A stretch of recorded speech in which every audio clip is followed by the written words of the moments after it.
Peterson. Here. Councilman Canella. Here. Deputy Mayor Vargo. Here. Mayor Sakala. Here. Everyone please rise for the flag salute. I pledge allegiance.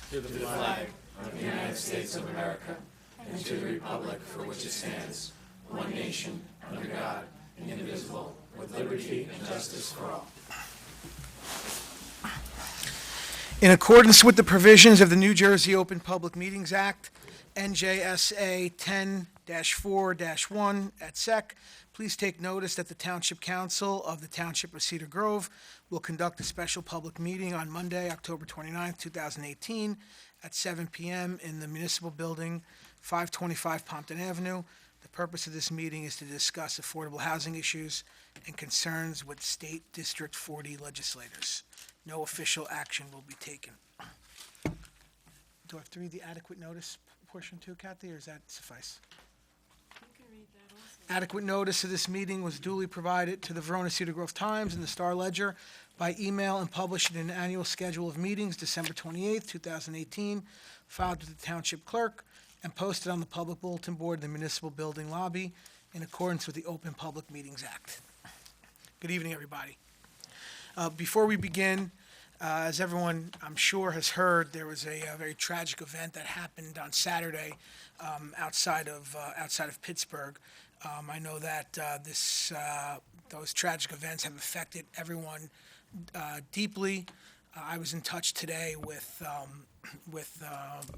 the rabbi at Temple Shalom in town, and they're holding a special prayer meeting right now, and they invited me as mayor to be there and our town council, but we have this meeting, and this has been planned and noticed, so we couldn't attend. I did send a special statement over, sending our prayers and our sympathy, and I discussed how hate and anti-Semitism and bigotry has no place in our community or any community. In light of that, I just like to take a moment of silence to keep in mind both the victims of that tragedy and their families at this time. Thanks.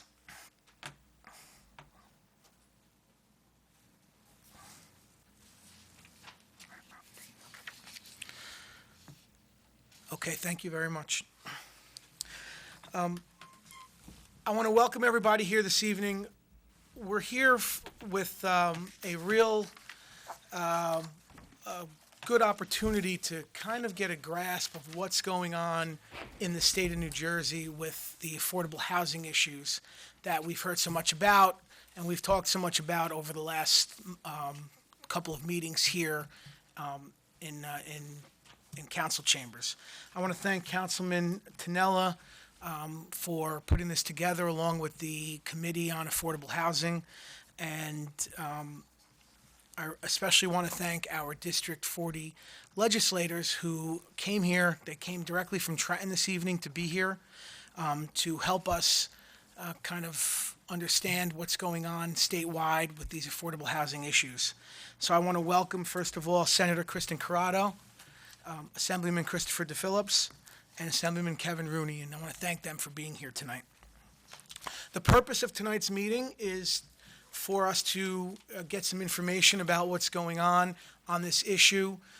Again, statewide. It's not to rehash what happened here last month when we had our meeting. We passed the zoning ordinances. We're here more with a general purpose to, as Councilwoman Peterson put it, to try to understand how we can be proactive with regard to this issue instead of being reactive. This round that we're currently in on affordable housing is over with the passing of the ordinances that we did, but there's going to be another round in 2025, and we want to make sure that we're ready. And I guess that's the real purpose of trying to understand how the courts are operating and how our state is operating with regard to this issue. So that being said, I'm going to move on the agenda to item 3, which is a presentation by our co-counsel, or our general counsel on the COA issue, Mark Semeraro. Welcome, Mr. Semeraro. Thank you, Mr. Mayor. I'm not really sure that there's much to add to frame this evening's meeting, except for the fact that we have our three legislators here this evening. They could discuss the fact that this problem is not unique to Cedar Grove, but is plaguing all the municipalities throughout their district, as well as throughout the balance of the state. What discussions have taken place or concepts that have been developed to address this, to try to mitigate future exposures, what the residents potentially could do to facilitate attempts to make the necessary changes to mitigate the exposure in the future. This is not a meeting to discuss the particular zoning ordinances that were passed or the particular plan. In fact, the three legislators that are present here this evening aren't familiar with the specifics of those plans and wouldn't be in a position to answer questions of that nature. And certainly we don't have our professionals present to do so as well. But this is something of a generic and global nature that's supposed to be taking place this evening, and I'm sure that they will be enlightening us all as to the nature of events. Thank you, Mr. Semeraro. At this time, Senator Corrado, can I call upon you to give us an update as to what is going on as far as the legislature is concerned with regard to the affordable housing issues in the state of New Jersey? Thanks, Mayor. I just want to say to your mayor and council and the attorney that are here, I do understand what they've been going through. I'm the municipal attorney for the borough of Totowa, which is my hometown, and we've been going through this process since July of 2015, and we still don't have certification. We have a hearing coming up in December. And so if you're familiar with Totowa at all, small town, 4 square miles, not a lot of vacant land, and our number is over 500 of what units we're obligated to provide. And so I brought this with me tonight. I grabbed it as I was walking out the door, and this is a copy of our housing element. And if you were to come to my law office, you would see that I have an entire file cabinet deep with files that we've been working on over the past 3 years. I don't think anybody foresaw the courts getting involved in this matter. We have the Council on Affordable Housing. They were coming along, making their third-round rules, and the courts got involved. Don't think many people foresaw that coming, but with that said, we had no choice but to deal with the laws that were, or the court orders that were set down. And so this is a little bit of a unique situation that we had no choice but to react. Nobody expected it was going to go back to the second round, and that we'd be looking back instead of forward. So we've been throwing a couple loops while dealing with this. I can tell you there are a number of bills down in Trenton in both the Assembly and the Senate that would address a lot of the concerns that some of us have. None of them are moving. So one of the things that Cedar Grove did by forming the Committee on Affordable Housing was a great plan to talk between the officials, to talk with the residents, and be prepared as you move forward. We're here, we understand it. The assemblymen are both from Wyckoff, they're both former mayors, and they've dealt with this situation, so we've all lived it one way or the other. But one of the things you can do is reach out to your legislators. We get it. I have 39 other members in the Senate. Send them an email, ask them what's going on, give you a list of the bills that are pending, and ask why are they not being moved, what's going on with them. Some of the things that are floating down in Trenton are a bill that would allow preference to go to your own residents, meaning your senior citizens. That hasn't moved. There's a number of bills that would deal with preferences for veterans, and so if you had veteran housing, you would get 1.5 credits for every unit. That's not moving. There's legislation to address the problem, looking at it from a statewide angle. The statewide unmet need, that hasn't moved. There's legislation talking about amending the Constitution. That hasn't moved. There's legislation looking at additional factors for municipal adjustment. It would provide population-based caps for these obligations. That bill hasn't moved. There's about 30 bills sitting in front of us. That we support. Yeah. Many of them Yeah. we're actually sponsors of. co-sponsors of, and we can't get them moved. So as much as you have questions for us tonight, we're here to look for your help. The more people show that there's support for addressing this situation, the easier it will be to move things down in Trenton. And as the senator said, both Chris and I served as mayors in our respective town in which we live. And when I left in 2016 to go into the legislature, I met with Fair Share Housing and for our negotiation. I will tell you that negotiations typically are two-sided, right? Except when you meet with Fair Share and it's basically, here's your number and live with it. If not, we'll see you in court. So a town like White Bluff, which has approximately 17,300 residents, it's about 95% built out, the community. The open space would be a active farm and parks. That's the open space in our community. And our obligation was 1,040. So take 1,040 and you gotta magnify that times 4. Because the reality, a builder is not going to want to build affordable units unless they can get market rate housing. And what that means is the number of 1,040 is gonna come in somewhere between 4,000 and 5,000 units. Which in a town of 5,700 single-family units, it's impossible. Not in our district, but is the town of Upper Saddle River.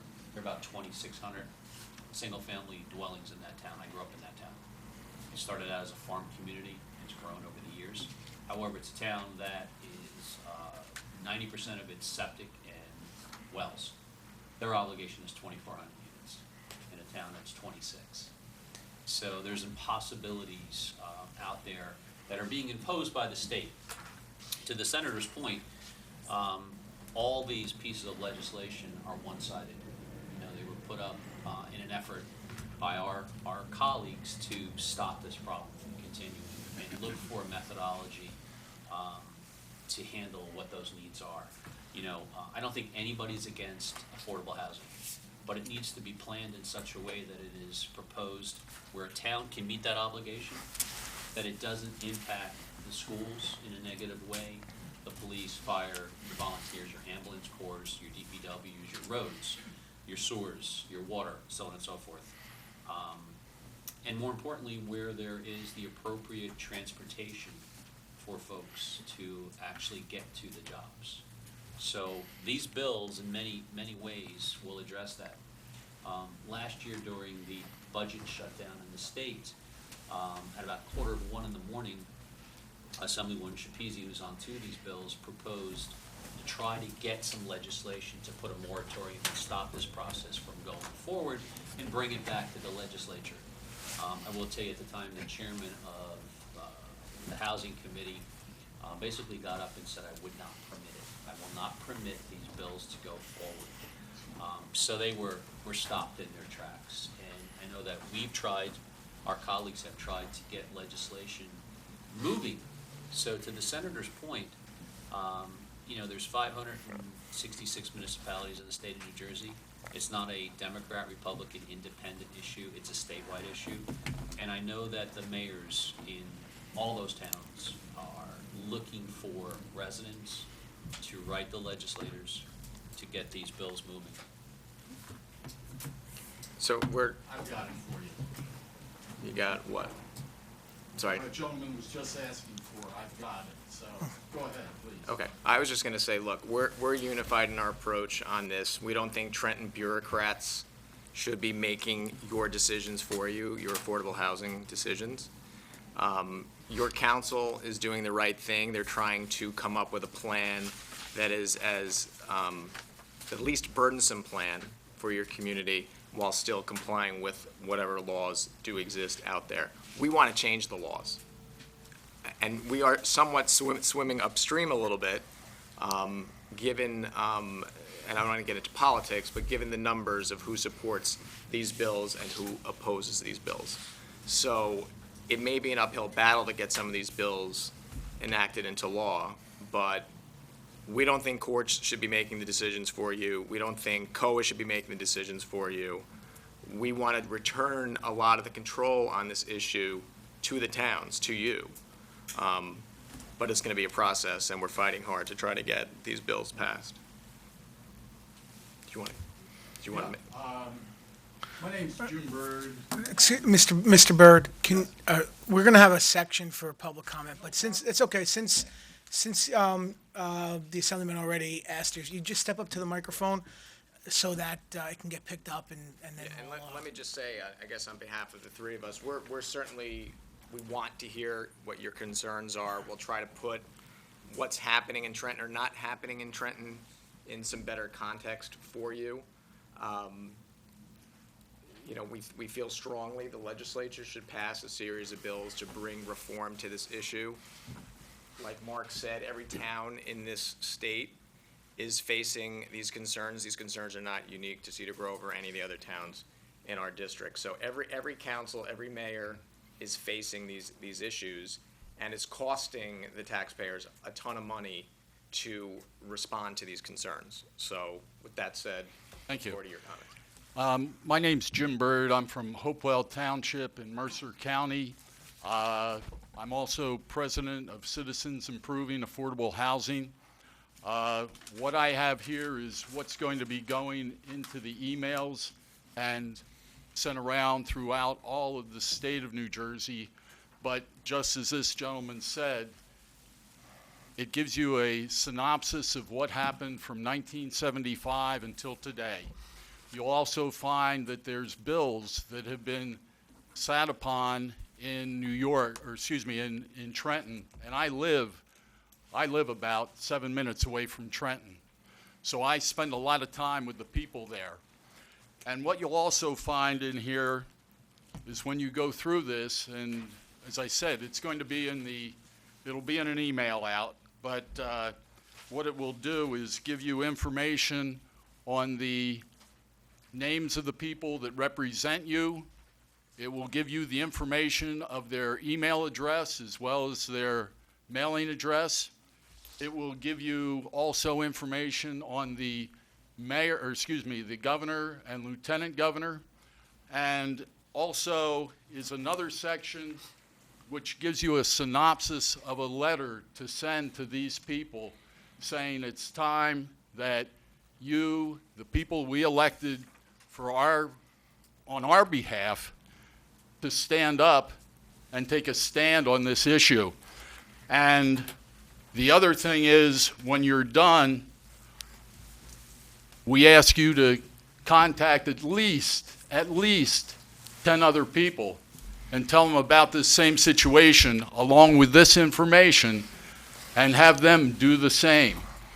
And last but not least, there's a section there that you'll hit that what district you contacted or number of districts you've contacted, as well as the governor and lieutenant governor. And that information will come back to Citizens Improving Affordable Housing, and we in turn will take the time to be in Trenton to push this issue much, much harder than it has so far. Even though there's 565 communities in New Jersey, not all are getting hit with affordable housing. Hopewell Township, which is just north of Trenton, is a farming community. And we were all farms, and I'm 6 generations there. We were a very, very small number of people, but we had 60 square miles.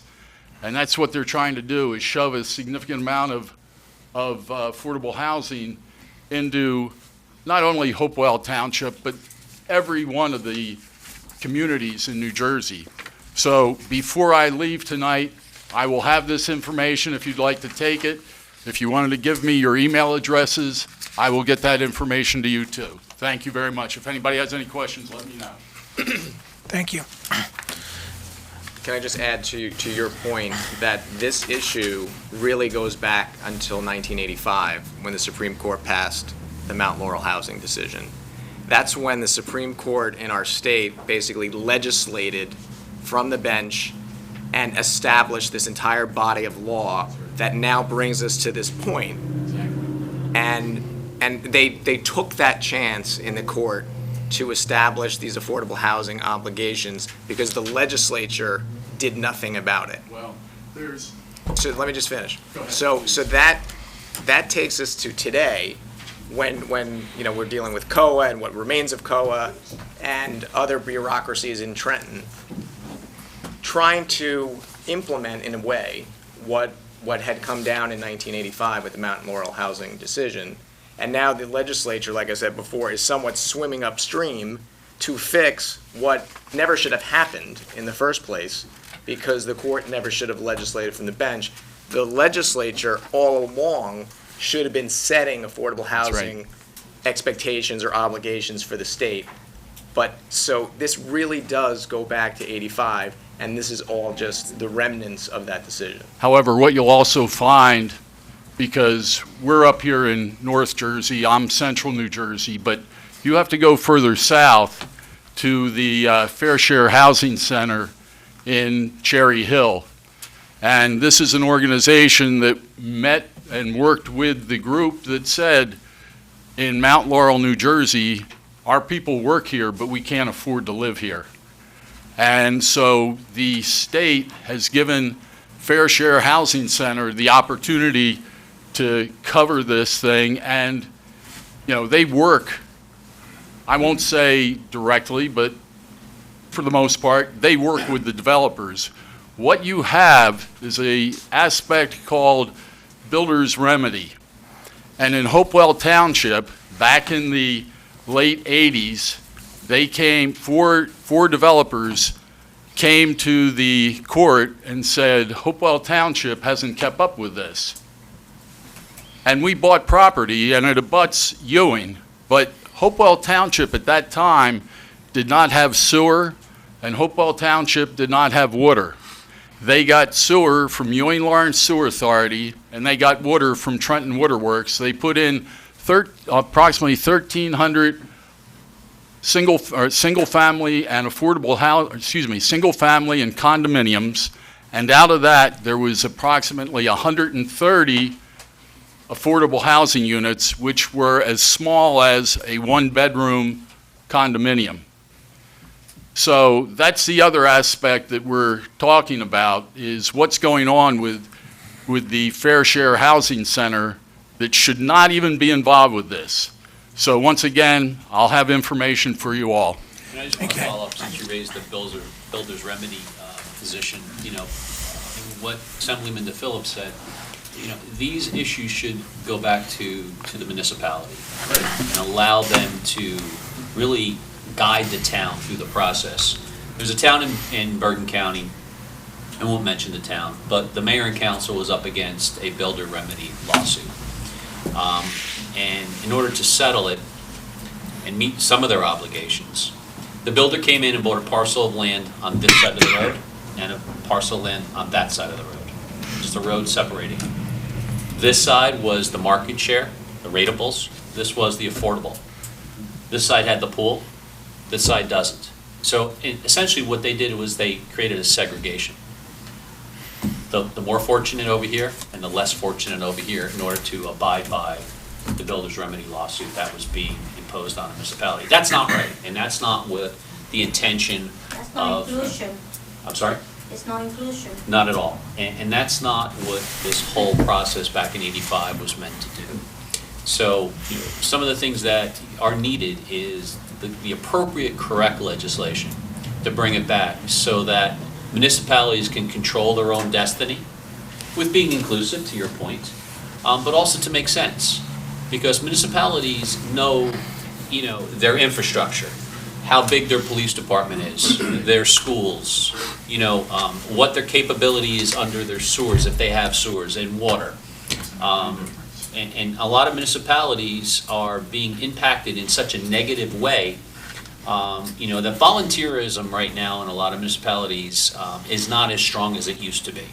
Some towns are being required to, just because of the way they're structured, to pay their volunteers to man a firehouse or an ambulance corps at night. If we impact them with more and more units, you're going to see your taxes go up even higher, because now you're going to have to go to a paid fire department or a paid ambulance corps. And those are things that this state, our communities, we're not built upon. they were built upon that local structure, you know? So to Chris's point, you know, municipalities should be in control of their own destiny. Once again, Assemblyman Rudy, if I may jump Yes, in for a please do. second. Mr. Byrd, thank you very much for coming, because it's welcome insight and it's a good perspective. We have a lot of residents here who may not be able to email you or get that well, information. We have they'll some get this residents information, on and I can watching us. get some emails, I can get it out to you. Is there a but- website as well? No, well, I have a website, but it really hasn't been put together. We're working on that. One of the other important things, however, that's important is that when they put in 1,300 units in Hopewell Township, we had to put in, we were given property, but we had to put in the school, we had to pay for the teachers, we had to pay for the vice principals, the principals, the people who keep the facilities up. We had to pay for the electric, we had to pay for gas, we had to pay for more police, and we had to pay for more people in public works. So when someone says to you, oh, originally back in 1975, they said, this will not financially affect any of the property owners in New Jersey. Well, they did some changes, and now it comes out of your pocket one way or another. So I agree, let's fight this thing together and make this thing work. Just so everybody knows, when we're talking about a builder's remedy lawsuit, that was the name given to when builders would come in and sue a municipality saying that the town hadn't met their obligation. We were involved in one, and it was devastating on the town because it would involve a lot of legal expenses, and I don't know any municipality that won that lawsuit, you know, even though they vigorously defended it. So if you had a parcel of land that a builder bought, came in and sued the town, and your town, your municipal leaders envisioned, you know, suburban homes, it could wind up with an apartment complex on it with 1,300 units. So those are the builder's remedies lawsuits that a number of towns have faced, and they're unfortunate. Assemblyman Rooney, to your point that you just made, and I guess a question, we went through this recently in our town, and we passed a zoning ordinance. I know we're not talking tonight here to specifically talk about that, but I guess my point is when we were debating, when we were talking to our COA council, we had the special master here, and we said to her, look, if we build this, our infrastructure may not be able to handle it. Our schools may not be able to be big enough to educate the children that move in. And the special master said to us, well, that's your problem. You're going to have to deal with it. And I guess the real issue is we know the problem. And I appreciate, Mr. Byrd, you enlightening us on all of that. But what I want to know is what's the solution? And I know that Senator, you said that we should be writing to the legislators, and I mean, what else can we do as residents? Honestly, Mayor, I think, you know, because this is such a huge issue for the entire state, and not specifically Cedar Grove or Hopewell Township, it's the entire state. We're at a point right now where letter writing's great, but I must say that on any given bill, we get hundreds, if not thousands, of emails. And, you know, having a dedicated lobbyist helps, but more importantly, I think we're at a point where a body of people coming down to the committee hearings to Trenton is more impactful because they see the issue. And, you know, whether it's, you know, doing a collective rally in the front of the War Memorial, you know, because that's typically where they're held, and to get attention of elected officials that are down there in Trenton, specifically on the other side. Because there are many, many bills right now that are being created that will only enhance your obligation. and we need to put the end to those bills, because they are significant in nature, where you're creating overlays in the municipality without even seeing your plan. Overlays are being created in municipalities where you're forced into the downtown to put apartments above your businesses in order to meet some of these obligations. Well, there are bills out there right now to create permitted liquor licenses, so that when you create a area in need of development, which is typically how COA evolves, or a business improvement district, municipalities, if this bill passes, will be able to create a permitted liquor license for about $1,500 per business, where the only thing that's different, if your business serves food, it can serve liquor, the only difference is it doesn't have a physical bar. But it had high top tables, service. And what that does is it will increase the amount of liquor license in your municipality, but hurt the businesses that have been established for a long period of time. Yeah. So, and that's in an effort to create more internal housing in your downtowns. Because we see it, we see it in Hackensack, a bill last year. Yeah, and make no mistake, there's a political agenda behind these efforts. I mean, again, I really don't want to talk too much about politics or the politics behind these issues, but it's there. The fair share housing, bureaucracy in Trenton is motivated by a political agenda which would take the decision-making that you want for Cedar Grove out of your hands, and it's already happening. It's in the hands of bureaucrats that are imposing obligations on your council, and they're trying to just live within the framework of the law to get the best deal they can in the least burdensome way for the community. We want to upset the apple cart and just change the system completely to give control back to the towns. And there's so much involved with this issue. I mean, you need to have governors who are going to put people on the Supreme Court in New Jersey that are not going to write legislative rules for the court or for you. That's our job. And so you have to respect, the branches of government, and that's obviously a very esoteric issue. But there's so much with this issue, and Kevin's right. If you want to make an impact on Trent, and we were there all day today, we had a voting session today in both the Assembly and the Senate. From where we park to where we caucus is a long hallway, and there were interest groups all along that hallway today, peppering us with questions and wanting to talk to us and lobbying us on issues.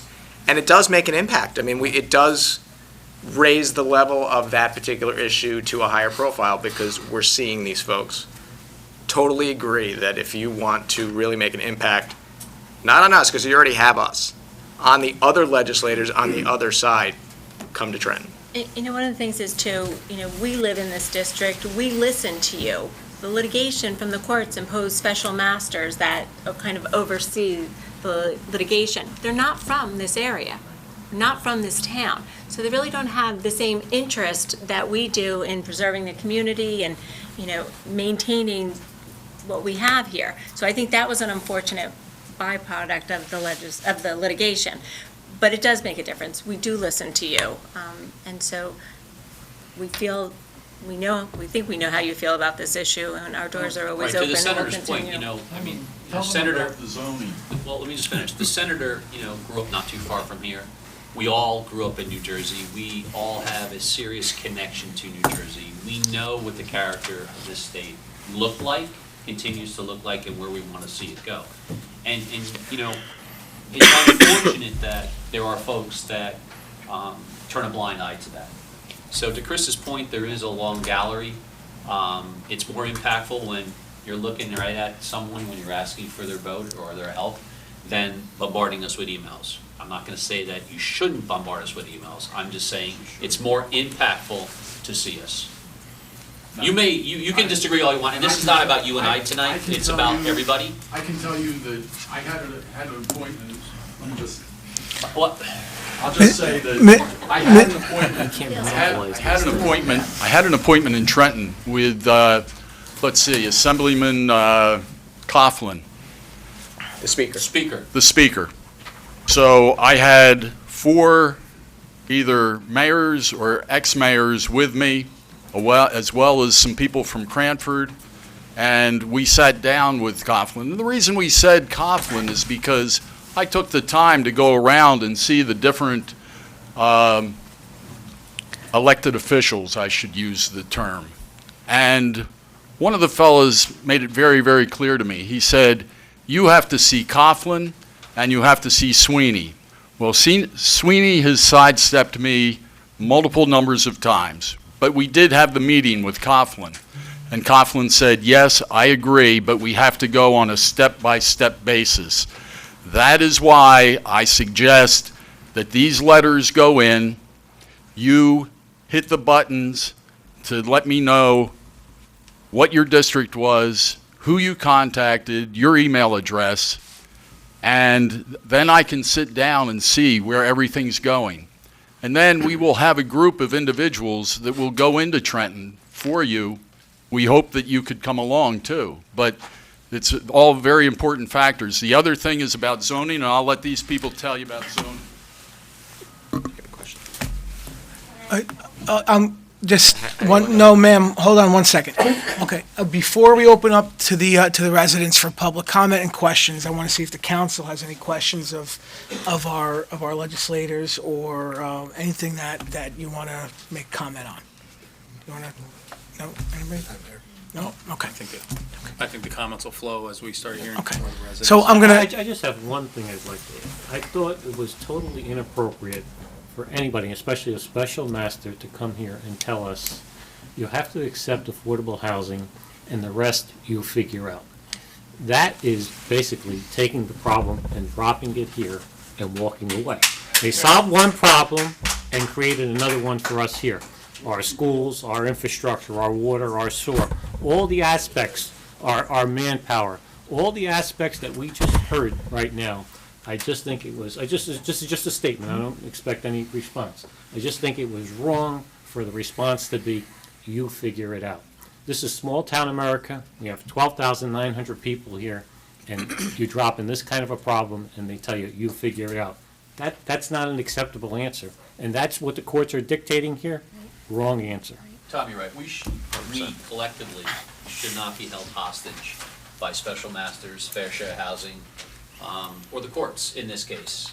And I go back to not necessarily town rule, but the town has the understanding of how they operate, what that infrastructure issues are in your community, what your future plans are, your 5-year plan, your 10-year plan to improve that infrastructure, your roads, so to have a special master hold you hostage in a statement like that is unfair. And the other thing is, like Senator Corrado said, they're not here. I sit here every day. I have to see Mr. Burns come to my office, Mr. Martinelli come to my office. I could tell you name by name everybody here, because everybody's had an issue or a problem at one time or another. And we're the ones that have to face everybody every day.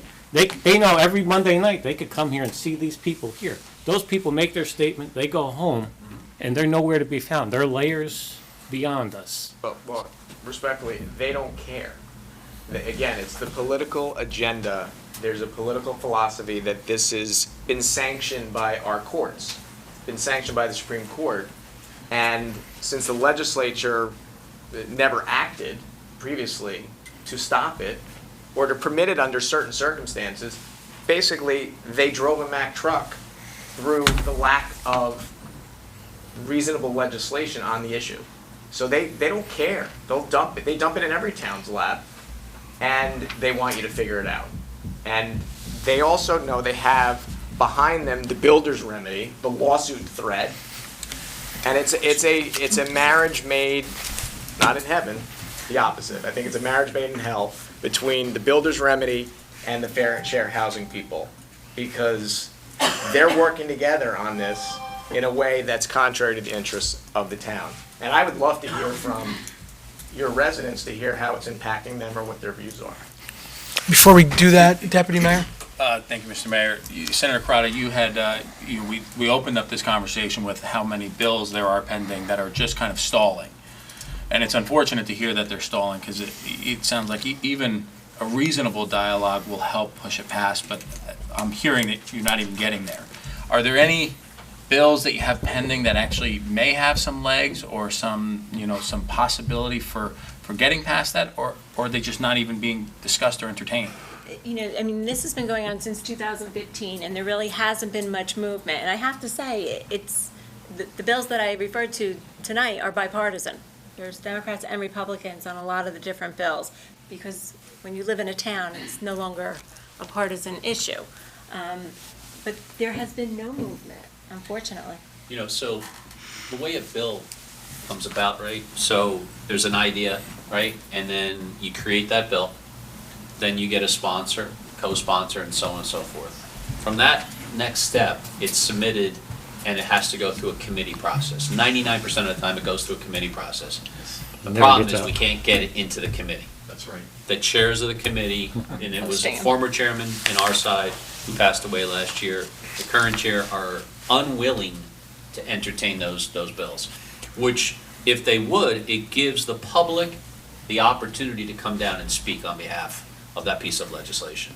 And that's really where the problem is. So, to my point earlier, and Chris backed it up, you know, coming to Trenton is impactful. I get the emails, but coming to Trenton is impactful. How do you get it past these committee members, right? Because Well, they it's not have the members, it's gotta get to the chair. The to chair's the gotta chair. post it. So the chair has the final say, Yes, and if he or she says no, it will never even be discussed. pretty much. Well, it's a group. And which committee is this that this type of bill would go before? It's housing. Yeah, but, yeah, multiple committees. Yeah, but it's gotta start in It's not housing. moving, yeah. And it's not even getting past housing. Not even getting to. Who's the chair of that committee? Benji Wimberly. Wimberly. Benji Wimberly. Patterson. Patterson. Patterson, the Yeah, 35th Well, he has district. He has a meeting coming up. Do they even, I mean, does affordable housing obligations even apply to them, To the cities? to Patterson? No. We used to be able to do, it was called regional contribution agreements. And so Cedar Grove could make an arrangement with Newark to provide them with a certain amount of money, and they could build the units, but they did away with that as well. RCA's went away a while ago. A I'm lot gonna of leave it town- up to the mayor and council to Okay, pick the ma'am, order out there. I think ma'am. it's important. Ma'am, yes, come on. You have to come up to the microphone, please. State your name and address. Yes, I will.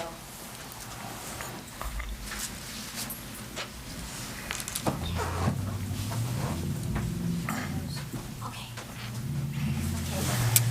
My name is Luz Sotner. I'm living here in 38 Bowden Road. I'm a citizen of Cedar Grove for 20 years. I have two daughters, already graduated high school. I'm a human, a citizen, a Dominican, an American, a woman, and a disabled person since I born. I know about affordable housing. Is everybody here gonna age? Everybody here gonna have a children who live in this town and wanna live in this town. Affordable housing, I think the most important thing is to have information. Information is the power. Many of you here, some are got a good income, some have middle income, your children maybe graduated, maybe not. Some parents here have children with disabilities, have people who are old, older people. The main thing is to do the account here in our town. We need to do the research, who got good income, who qualified for affordable housing, and take it in our hands. Give it to the people who are our residents, because to find out information is hard. You come here to the town hall and you asking about how you register, how you follow the protocol to fill out an application for affordable housing. Nobody knows everything. Nobody knows. Nobody know. Nobody give you a guiding. Nobody is a family resort specialist who tell you you qualify, you don't qualify. Maybe your children qualify. Maybe who got children here with autism who are grown up, gonna be teenagers and need a house. Maybe you have children who got problems with vision, with hearing, with anything, who are being gonna be professional, who wanna work in here in town and wanna live in their own town. Maybe you got parents who wanna sell the house and wanna live in. They don't have a plenty income, wanna live in affordable housing. It's the town obligation to give those protocols to the citizens. You know, it's not about, we don't want affordable housing. we are against that. We have to comply with that. Not for the outside, for us. We need to count our star here because not everybody reach here. You know? You need to apply, get the protocol to the citizens of Cedar Grove. Count the citizens of Cedar Grove with the income they have, with the qualification they have to give the affordable housing to the citizens of Cedar Grove, to the new generation and the old generation and the generation who can meet those criteria. I think it's the right thing to do. I think it's the solution. We cannot keep fighting, spending money when we can do this research here. We're not that big. And we have communities who can afford that and could not afford that. And we can build those affordable housing agreement with our community. Because we need to grow. We're not going to stay always in the same place. Our children raising here maybe want to stay here. Our parents maybe want to sell the house and they cannot afford to live in a mansion or in a big house. But give the protocol, they give the information. When we come here, we need the information to know who is qualified for affordable housing. Our residents, our children, our old people. And I think we deserve that and we should be included. Thank you. Senator, you mentioned preferences before. I did. Can you tell us what the current state of either the legislation regarding preferences or what we can or we can't do to this resident's question about giving our residents preference for the affordable housing we build? So I have a bill in the Senate, Holly Schapese has it in the Assembly, which would give preference to your own residents, and the situation being, maybe your children had moved out, but you want to stay in the community, maybe there's a disability, there's a lot of different options, but it would provide preference to your own residents first for the affordable housing. We think that's something that makes sense, keep people in the community, and if you move into smaller housing, that would open up for another family to move into town.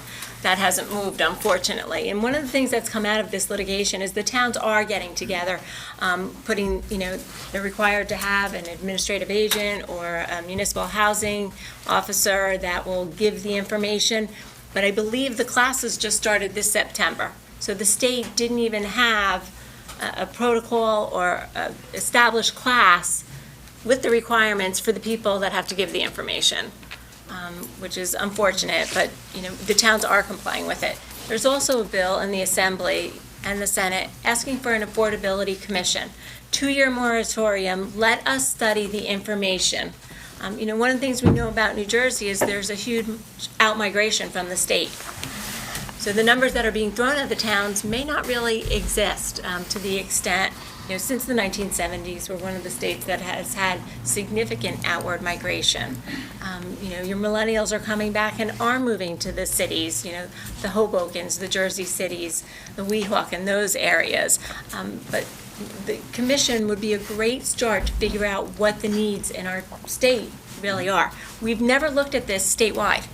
It's town by town by town, and these numbers are thrown at you, and your mayor and council can tell you, you look at these astronomical numbers and how are we ever going to comply? So let's start doing reasonable numbers, something that we really can provide. Set aside a certain amount that everyone can live with and that you'll be able to provide units to people of low and moderate income. And the one thing that's really important to recognize, to the senator's point, and to your point, nobody's just going to come in and build an affordable unit.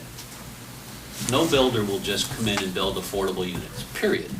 They need to get market rate housing in order to justify and offset those costs on the lower end.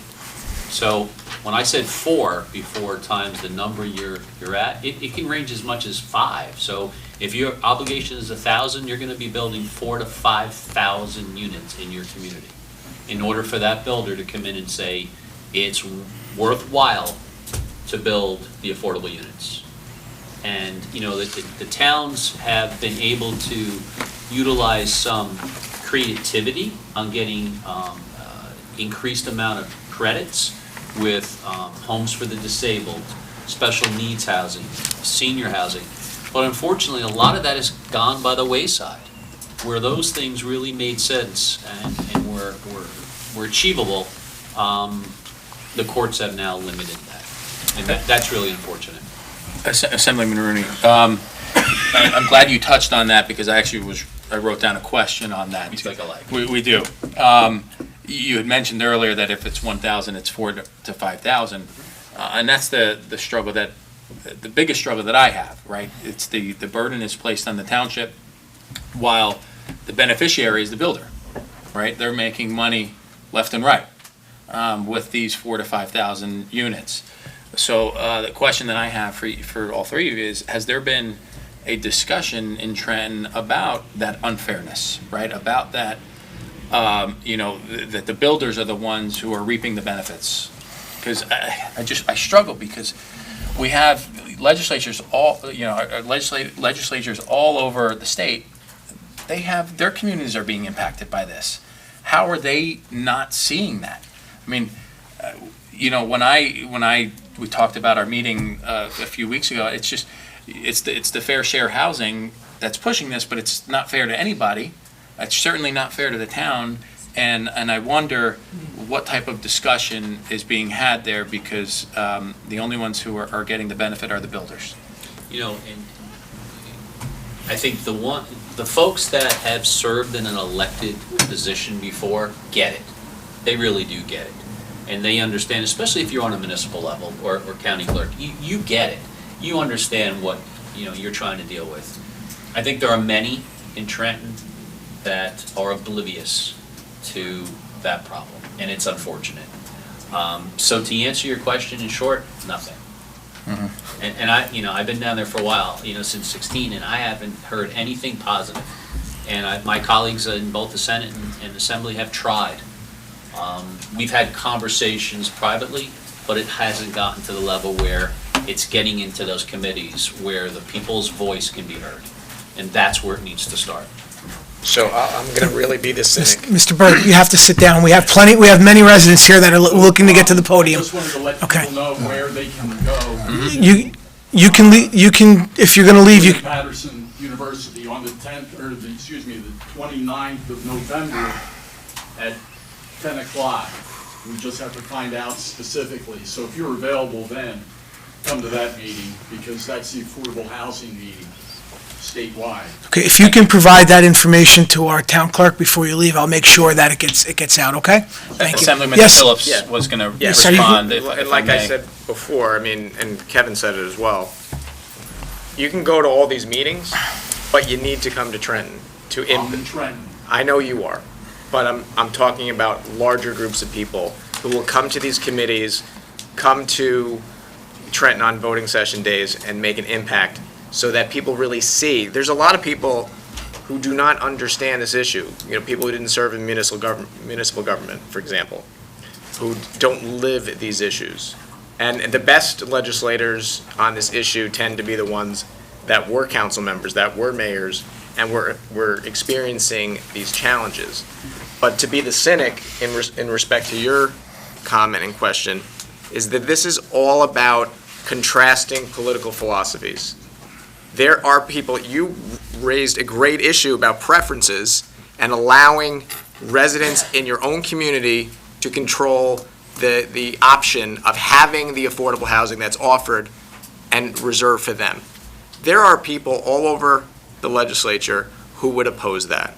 They don't want to have you have the choice. They want the ability for different types of folks from different political parties and different political persuasions to come into your community and impact your town government, impact the way Cedar Grove does business. And I'm not just picking on Cedar Grove. This is happening all over the state. They want to influence the way the towns that we've been talking about in our district and elsewhere in the state, the way they politically operate. Statistic talking. If we do the statistic, who needed here, who's eligible to be here, and affordable You're 100% housing, right. We got the numbers, we get the people to go there. Right. We need to invest the money in that statistic. But what I'm saying is there's political motivation behind the resistance to these bills, because they want different types of folks from a political perspective to come in here and implement their goals about affordable housing. We have different goals. We want to give you choice back into your community about where affordable housing goes, how it's built, whether it's built, and reserving choice for your own residents to reap the benefits of that affordable housing. So, Not to mention- make no mistake, there's politics behind this entire discussion. And, you know, not to mention that the town has to be able to support that increased volume of housing. So that's why the towns are best to judge what that number should be, and how they can influence that number should be left in their sole possession going forward. You know? And to your point, look, you know, one of the things with the out-migration in the state and the unaffordability is we're seeing, you know, the same ability and options that, you know, my grandparents gave to my parents, then gave to me to live in the state is going by the wayside. You know, our grandparents can no longer live in the state. Our parents are, you know, being forced out because of the inability to pay their taxes and bills because the state's unaffordable. And then our children, which we wanted to give them that same option, and obviously, you know, going further, even further, is our grandchildren is going by the wayside. You know, I'm a father of 4. My 2 oldest daughters are married. One was able to purchase a house with her husband, but her twin sister lives with me, with my son-in-law and my 2 grandchildren. I have my son, my wife was here and she said my son, our youngest daughter, and we have another girl living with us so they can all save the money to hopefully afford something in the future, whether it's an apartment or a house. But that's what, you know, we're having to do even in my own household. And so we need to be able to allow our children and our children's children the same ability to, and the same rights that we all were able to get by our grandparents and our parents, to live in the communities in which they grew up in. So to your point, if your children want to live in this community, they should have first rights, right? Yeah. If the town has those housing elements available. You know, our seniors should be able to have that option, our disabled, our special needs folks. You know, as a parent and an uncle and so on and so forth, we have a lot of special needs relatives in our family. As their parents age out, they want to see their children be able to live in their community so they can go visit them, not go, you know, to another state or another community. And we need to afford that option to our children. We need to do that, but we're not giving that. They're not giving that out. We understand. Nobody's giving that out. That's right. And that's it. We get it, that's why we're down there fighting. I couldn't stop. You'll get your chance, Mr. Burns.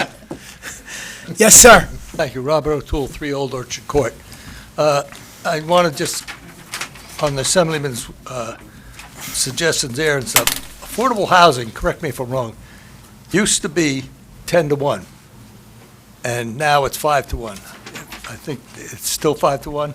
Pretty much. Okay. We had a big negotiation with Hovnanian, as people know, and Councilman Tonella was involved in it too, for years and years and years. And what we finally, and there was 3-way negotiation, Essex County property selling to Hovnanian and getting their approval. They wanted over 1,000 units. We negotiated down to 640 units. And this is what I'm saying, it can be done a little bit. And that, of course, will eliminate some of the affordable housing. And then also, we negotiated other things with them, and I'll just hit on a couple of them.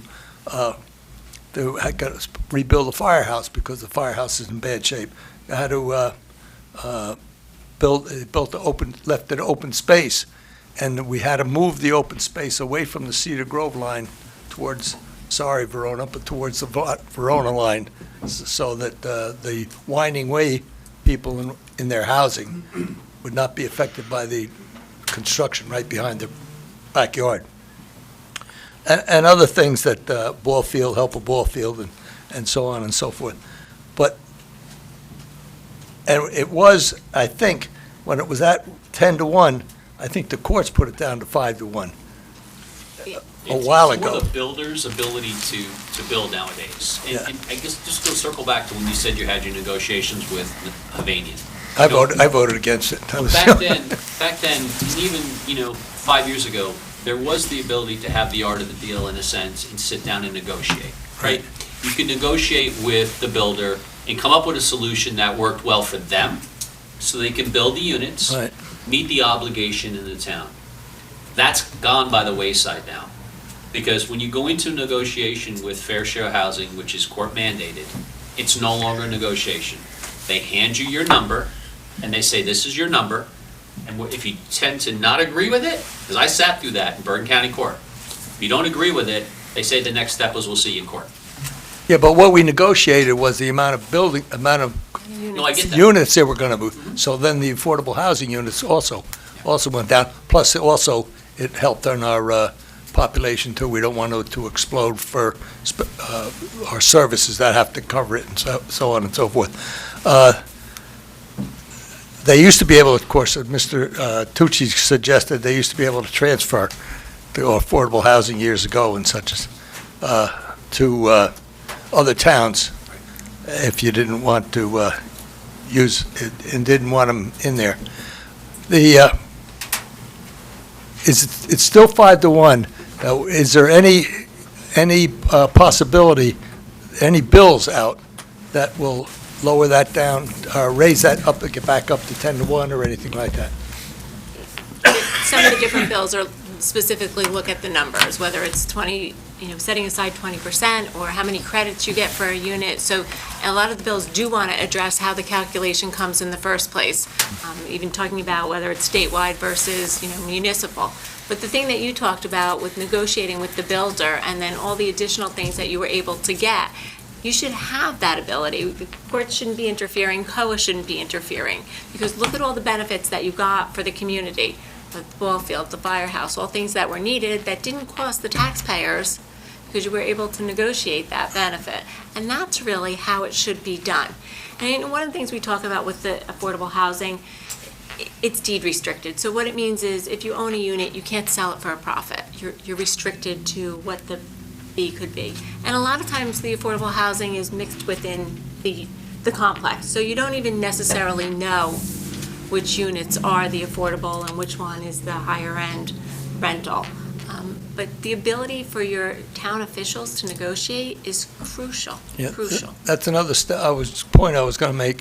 When they decided, they said they're going to make affordable housing, the units are going to look exactly the same on the outside. It might not have the first line refrigerator or stove or whatever, just so that it doesn't cost them that much.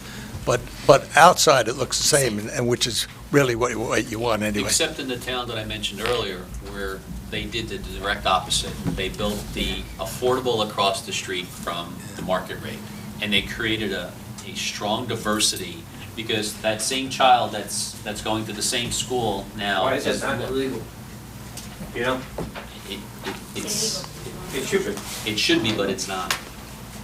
I don't agree with it. but Okay, that's thank just you, the thank case you very they much, have. Mayor. Thank you, Mr. O'Toole. Yes, Mr. Martinelli. Mr. Martin, step up to the podium. Mr. Deputy Mayor Vargo had one comment before you. Senator Corrado, and both the senatormen, I think you had mentioned earlier that the litigation that you've seen, while it's been very little, it hasn't been successful. In our district, have you seen the communities? I say it's trying to control our own destiny. Have you seen the communities within your district try to negotiate, or are they litigating? What has been the feel? You may or may not know that answer, but I'm just curious. In my opinion, it's been negotiations with fair share housing. You're still in court. I think there's 15 or 16 judges throughout the state that are assigned to hear the affordable housing litigation. And then the number of special masters from all over the state are involved in litigation as well. It's very hard. I know some towns have talked about taking it all away. it's very hard to do that, because if you lose, the consequences could be substantial. So most towns have taken to control their own destiny and negotiate the best deal they can for their town, something that they can live with, something that they can, going forward, they'll be able, it'll be reasonable. But I don't know of any towns that have gone all the way. I believe Park Ridge may be one town that is talking about it in the past. And no judge wants, I shouldn't say this because we have our hearing in December, but most judges did not want to try these cases. They're not, this is not their background. They're either not municipal attorneys or not planning board and don't understand the zoning and the ordinance and all the requirements, and they want you to work it out when you come to court. They want it resolved by the time you get there. So that makes it a little bit harder as well. And most of the towns want to make a deal. But, they're negotiating with their hands tied behind their backs. So it's not the most ideal negotiation, but you know what the costs are to defend that litigation. And if you lose, the consequences are enormous, and the costs just go up from there. So, and there's appeals, and it just never ends. So if you gamble big, you lose big. Right, into the Assemblyman and the Senator's point, a lot of towns, because of that fear of litigation and the increased cost, there were towns early on that settled. And when they settled, they set the bar. And now every other town's got to conform to that bar because they know that they go in there, the bar's already been set, and it's sort of like, a salmon swimming upstream. It's just, at the end of the day, they're not going to make it. Thank you. Thank you. Mr. Martinelli? Councilman, Mayor. My name is John Martinelli. I reside at 30 Hillside Avenue. Just got a few things to say. If I pretty much rehash what some of the other gentlemen and the other ladies mentioned, just move me along. But, it's a real shame. We were here last time that we had this meeting that the mayor has said, and basically we heard 4 hours of threats. So we heard, just 4 hours of threats. Not like, where's our rights? And what incenses me, though, is they're using affordable housing as a tool when we really know who the real culprit is. It's the builders. It's the developers, okay? So they use the affordable housing. We're trying to do the right. You're not trying to do the right thing. You're trying to maximize your pocket at the expense of each town, right? So the 521 towns. Like I said, I don't want to beat a dead horse. When I was here last time, I've seen what it's done. I came from a neighborhood where they did the same thing. It's a political agenda. We all know that, too. Don't mean to ask, but basically, people up here are Republicans, correct? Okay. So you're not going to see a Democrat, okay? Because we all know the agenda. People are not dumb. People know what's going on.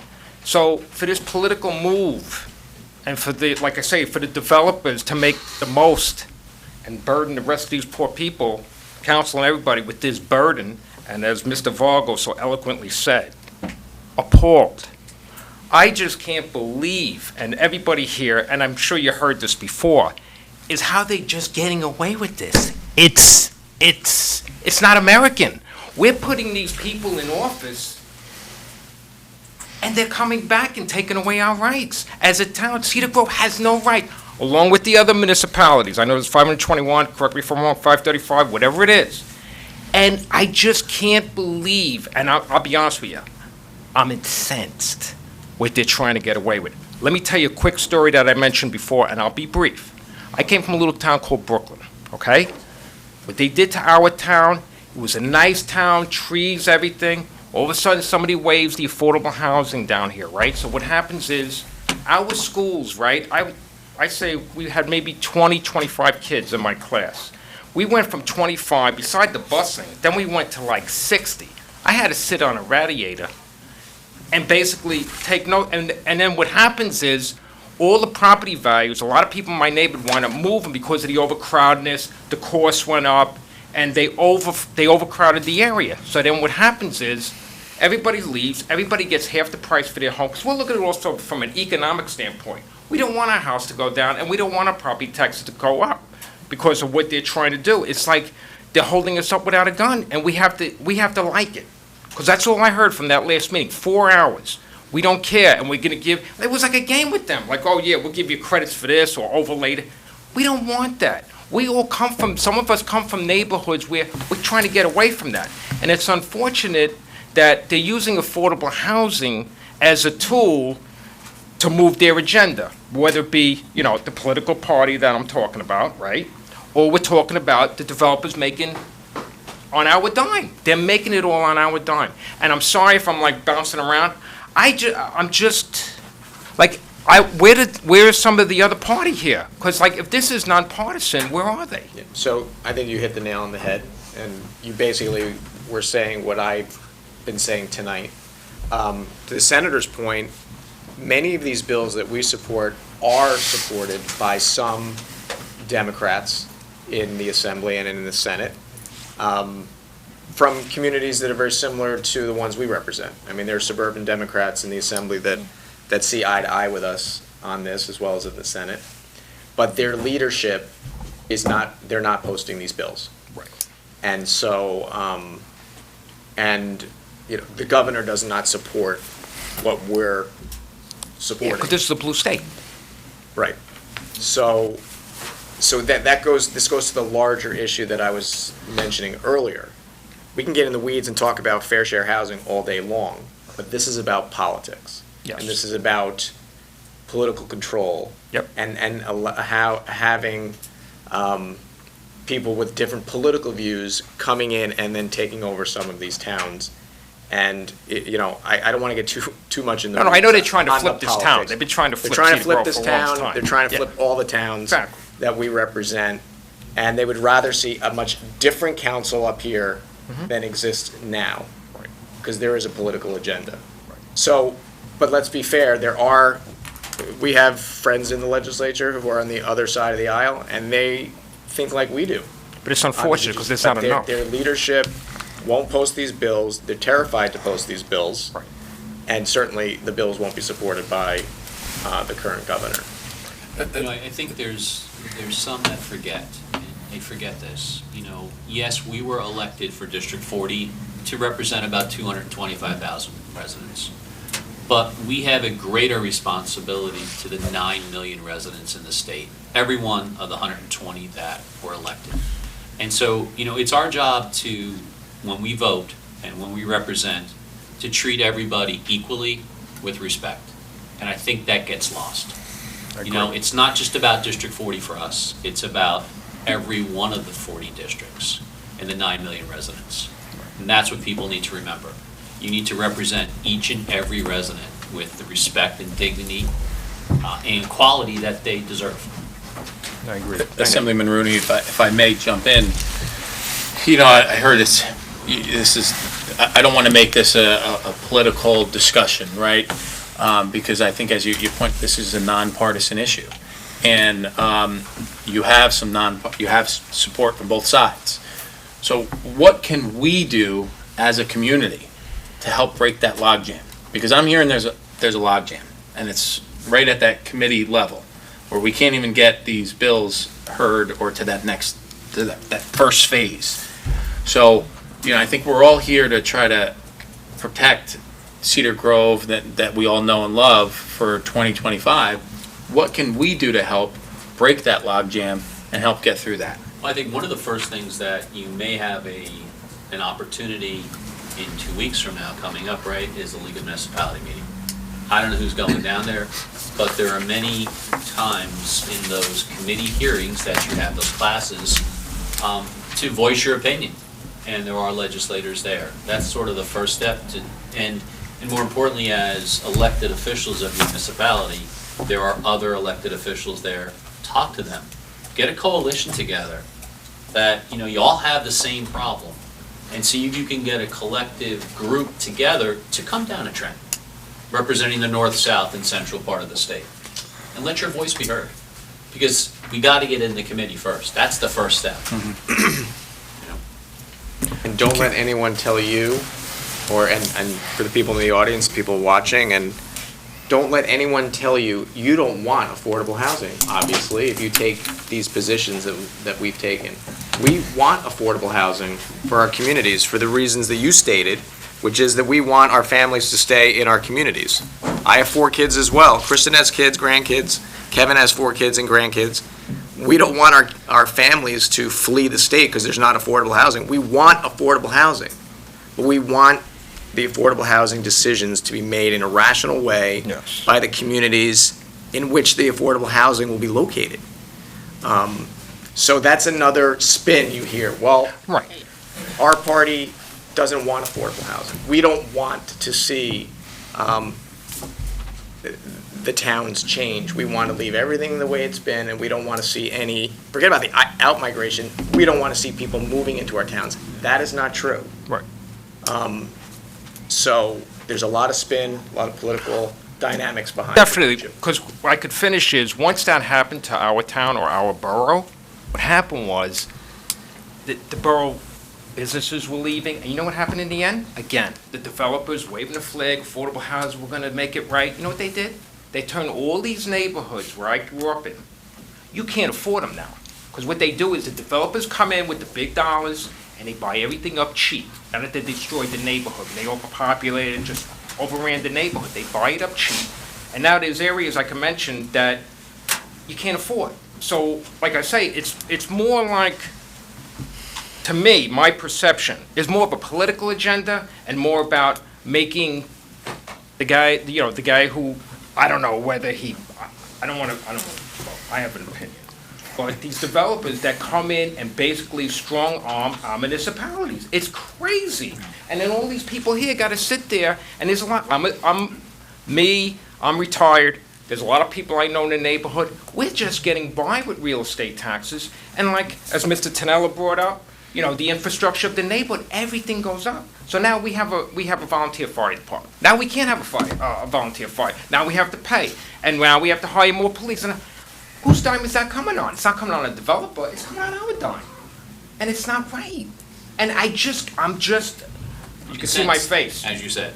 I just can't believe this is going on. It's like we don't even own, or we don't have a say about our own town.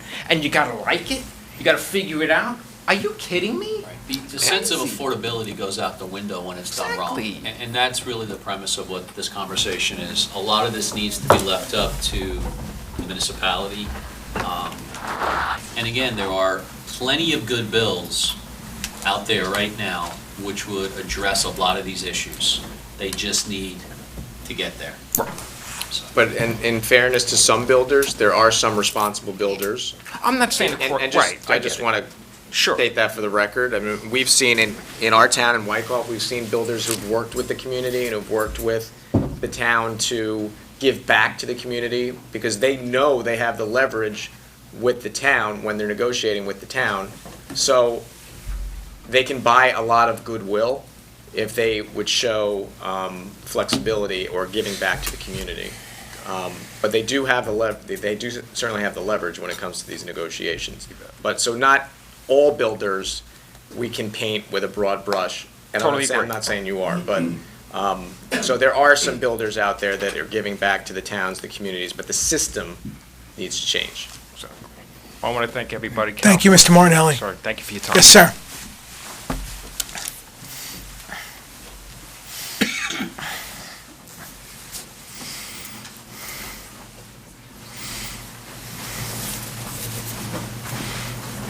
Sal Maneri, 26 Sweetwood Drive. Used to be a family of 4, now we're down to a family of 2. In addition to all the problems we see, we do know that congestion is a big problem when we're building consolidated housing and so on. But I grew up with the presumption that logic and fairness was part of the basis for our system of laws. Since it appears now that that no longer is the standard in which our laws are being enacted, it would appear to me, especially when you have a chairman who represents communities that are affected adversely by this legislation, that he wields the power not to even consider alternatives to this unfair legislation. So it would appear to me that it would not be far-fetched in thinking that there's we can say politics, it's all politics, but it would appear to me that there's an unethical liaison going on, and that we have to target it from that perspective, that what is happening is unethical. And instead of targeting our legislators and forcing them, we'll have to target those that are holding up this progress. We could send our emails to you, but that's not where it's going to be effective. We have to hit where the roadblocks are, and those are those legislators that are unwilling to at least compromise and understand where we're coming from. And I would suggest our emails would go to those people, and we have to know who they are and target them, not target our legislators that are on board with what we're trying to achieve. Thank you. Thank you. Yes, Mrs. Bauer. My name is Bridget Bauer. I'm at 47 Rose Terrace. And, I think we're all in agreement that the whole affordable housing thing stinks. Not the affordable housing, it's the overdevelopment. Because I'm not against affordable housing, per se. It's all the development that comes with it. But in the spirit of moving forward and trying to find a solution, you had mentioned Benji Wemberly. Is that his name? So he's the committee chairman in the Senate? Assembly. In the Assembly?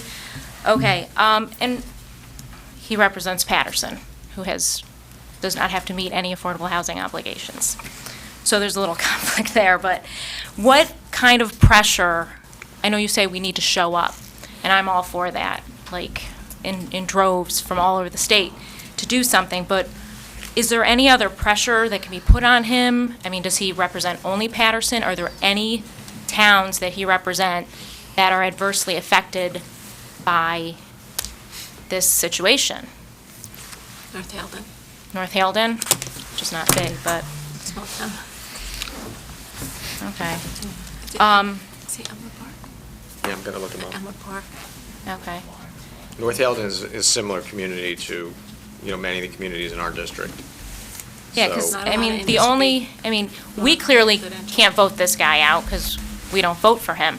But, I think we need to get in line with the other folks in his district that kind of line up with our views on this overdevelopment and push them to push him, because he really seems to be the roadblock here. It's funny that it's not funny, you use the word overdevelopment, and that's kind of lost in all of this. We're gonna build more units, we're gonna build affordable, we're gonna build more. But we never discuss the problem of overdevelopment. And so we've crowded out of the cities, and you have nowhere else to go. Right, I would consider Cedar Grove to be a fairly mature town. Yes. We're squeezing stuff in here just to squeeze it in. And I think that the calculations in which they're using and the protocols that they go through are they're old, and they're not relevant anymore. They're not taking into consideration where we all stand now. But that being said, what other, I'm just trying to look for what other pressure we can put besides Benji. Is he the only one that makes the decision to hear a bill inside of a committee?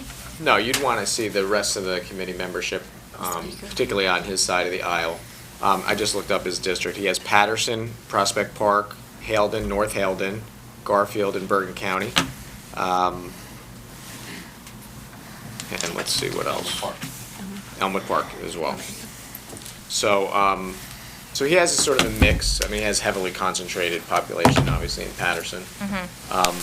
But we'd have to look more closely as to who else is on that committee, who could pressure him Right. from his side of the aisle. I think, Speaker Coughlin was mentioned before. He represents Woodbridge and other communities, and I think he does hear these concerns from many of his towns. I think Kevin and I get along with him really well. I think he certainly gives our caucus a fair shake on various issues.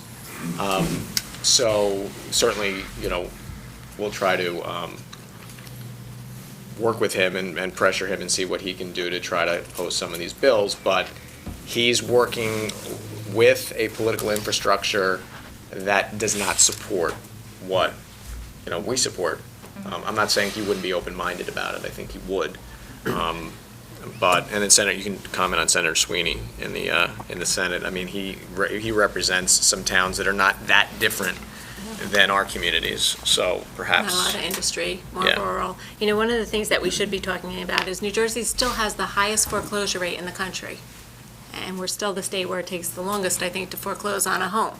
So instead of, we have abandoned zombie homes throughout the state. They're there, they exist. We should be focusing on rehabbing the houses and providing, you know, working out an arrangement there instead of building new units. And you know in your own town, you know, when you drive through and you see the for sale signs, and, you know, we all know somebody that's, you know, gotten behind and fallen into, you know, the situation where they're not making their payments. So we should definitely be focusing on that and working to keep people in their homes and rehabbing the existing homes. And that's a very, very, very small portion of what we do with the affordable housing. So that, you know, somebody in the community that maybe needs a new roof, or, you know, maybe needs a hot water heater, you know, that's who we should be working with instead of, you know, builders building more units just for the sake of meeting a certain number of affordable units. You know, and it's, there are, we spent a significant amount of time today in Trenton. And I would venture to say, at least in our house, 85% of the bills that we passed today were useless. They didn't work to effectuate positive change in this state, all right? Lower your taxes, work towards keeping our children here and our seniors here. The things that are really meaningful to everyone. We did things like take the current $3 surcharge that is specifically supposed to be used for affordable housing units for less fortunate folks, and we shifted that to take that money in the wintertime and add it to shelters. So what happens there is that we come up short later on with that $3 that was supposed to be allocated, and that money's now gonna come up short, and we're gonna have to go back to the well again. So there's a real problem in Trenton, and your voice is the most important thing to be heard.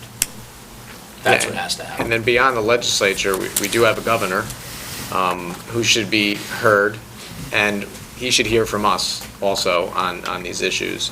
Because anything we do get through the legislature is gonna go to him. Right. So, but he needs to hear from suburban communities that didn't necessarily support him, but he should hear from them. And so I think that's a good place to Well, I go. would imagine some of the people that did support him are still in the same situation that we're in. Correct. They might be democratic towns, but Correct.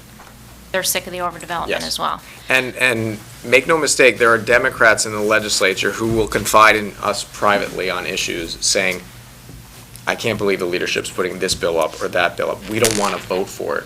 We're voting against it, but they don't want to vote for it either, including massive tax increases in recent months. Not to change the subject, but, you know, so the leadership has to, they're responding to a political philosophy or, like I said before, political infrastructure that's driving the agenda. But not everybody in their party is on board. But guess what? They really don't have a choice because they have all the pressure is applied to them to get the votes. And we see it we saw it again today on various issues. They didn't really want to vote for it, but they did. You know, and the reality is, it really should be renamed, not the Council for Affordable Housing. It should be the Council for Overdevelopment, because these impacts that you raised the point before, the infrastructure impacts are immense. And all that does is drive up the cost of the municipality. And so where something would have appeared to be affordable before will no longer be affordable. Because, you know, in the town in which I live, 72% of the municipal tax bill is schools. So your schools will go up, right? We already addressed everything else with volunteerism and your infrastructure. These are problems that are real in facing a crumbling infrastructure that the state already has. You know, and I know the gentleman and ladies behind me both would love to pave more roads in your community, but there's only so many dollars because you don't want to see your taxes go up. And to bond for the future to make your taxes appear low doesn't help the situation either. So there's some real challenges that these gentlemen and ladies face each and every day. We really don't want to overburden them with stuff that is just unrealistic, unattainable. So there are solutions out there. We just need to get them to the table. I think one of the most frustrating things too is that the Council on Affordable Housing is a shell. It still exists.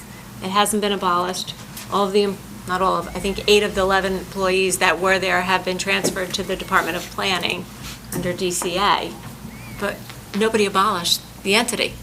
And that's where we've, I think, got into trouble having the courts, legislate, and this is what we're all reacting to.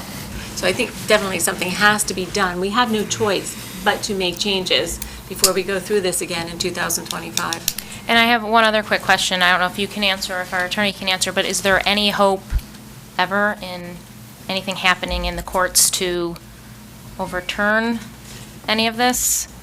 No. But you can modify the law. Which is what they've done. And that's what the state Supreme Court justice said when Hopewell Township got the gavel. Mr. Samara, I think that question was directed towards you. Is there, do you have any opinion on that? Quite honestly, I concur.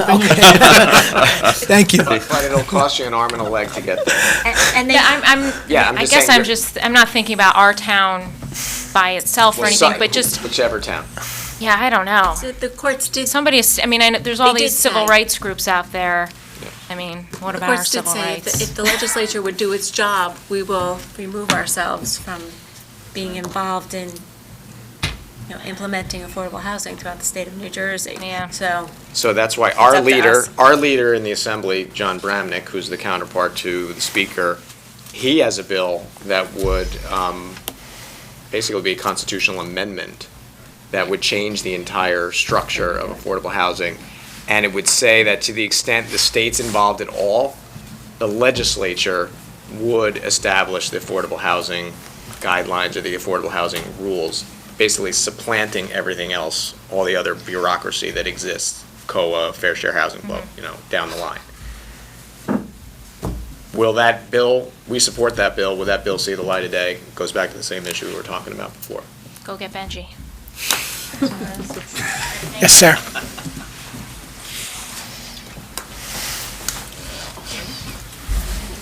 Emmett Acasella, 321 Bowden.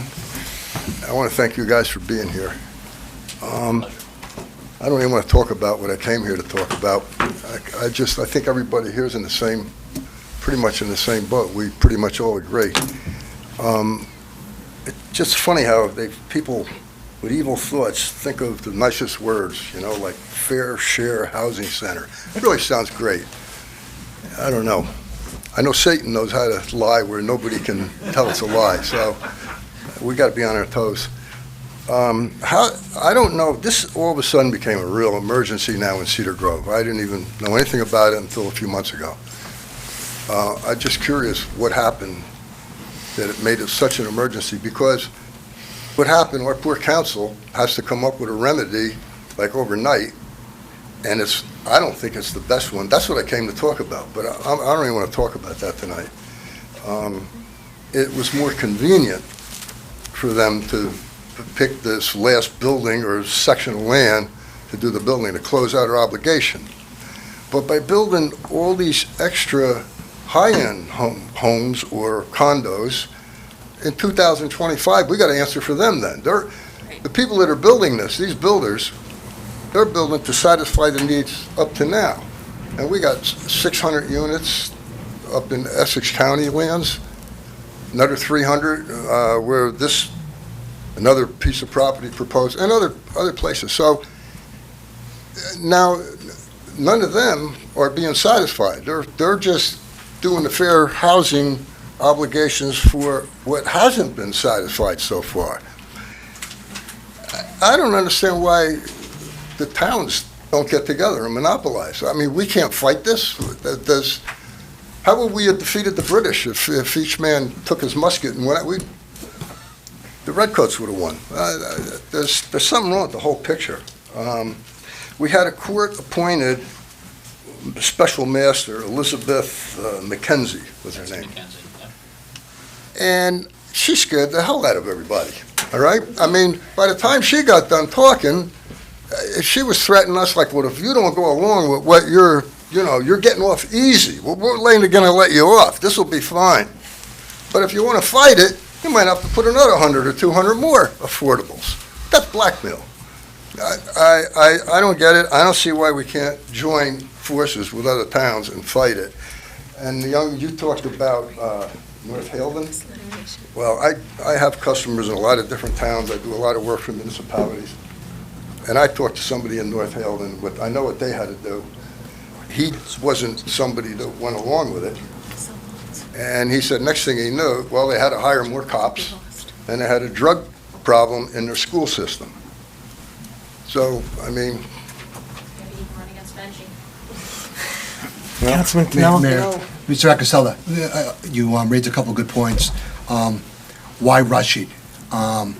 We were in the same, being the one council member here that was here for Cave Ninian and here for this issue. We had the same type of pressures with both issues. At the time with Cave Ninian, we were told very similar to what Ms. McKenzie told us. Here, this is your last offer. Take it, or you're going to go to court. Yeah. And we're going to go fight. You're going to go to litigation. I And we're heard being it. advised by our attorney, telling you you're not going to get better. You're probably going to get worse, and it's going to cost you hundreds of thousands of dollars in taxpayer dollars.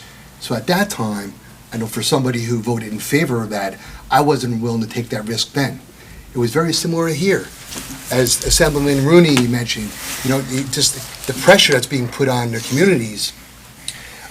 We sat in session after session with the special master and our attorneys. And again, let's take this deal, or I'm going to have to go back to the judge. I'm going to let him know that you don't want to cooperate, and then it's going to go on a path to litigation.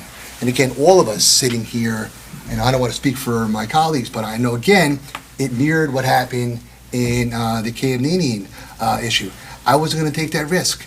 And we asked our special COA counsel that night, you were here at that meeting, what happens? What if we fight and delay? Because that's what everybody wanted to do, including myself. And he said, you're not going to get better. You're probably going to get worse. And it's going to cost you hundreds of thousands of dollars in taxpayer dollars. And this is an attorney who represents, I think he said, over 68 municipalities doing just what he did for us. You don't have to be an attorney to understand that logic. It's just what a reasonable person would do. And again, that's why I went along with it. You mentioned a convenient location. I know we're not rehashing that, but I do want to bring it up, and it's a good point that you bring up. Another thing that bothers all of us, we're all incensed, is the planning aspect. There is no planning. And I heard the senator say it, our assemblyman say it, there is no planning that goes on. When our special master sat with us, again, they don't even go and look at the places in town that they're cherry picking to say, why don't you build here? Why don't you build over here? Why don't you build here? And we asked her, like Mr. Tucci said, all about the impact it's going to have on our community. The schools, the emergency services, and what have you.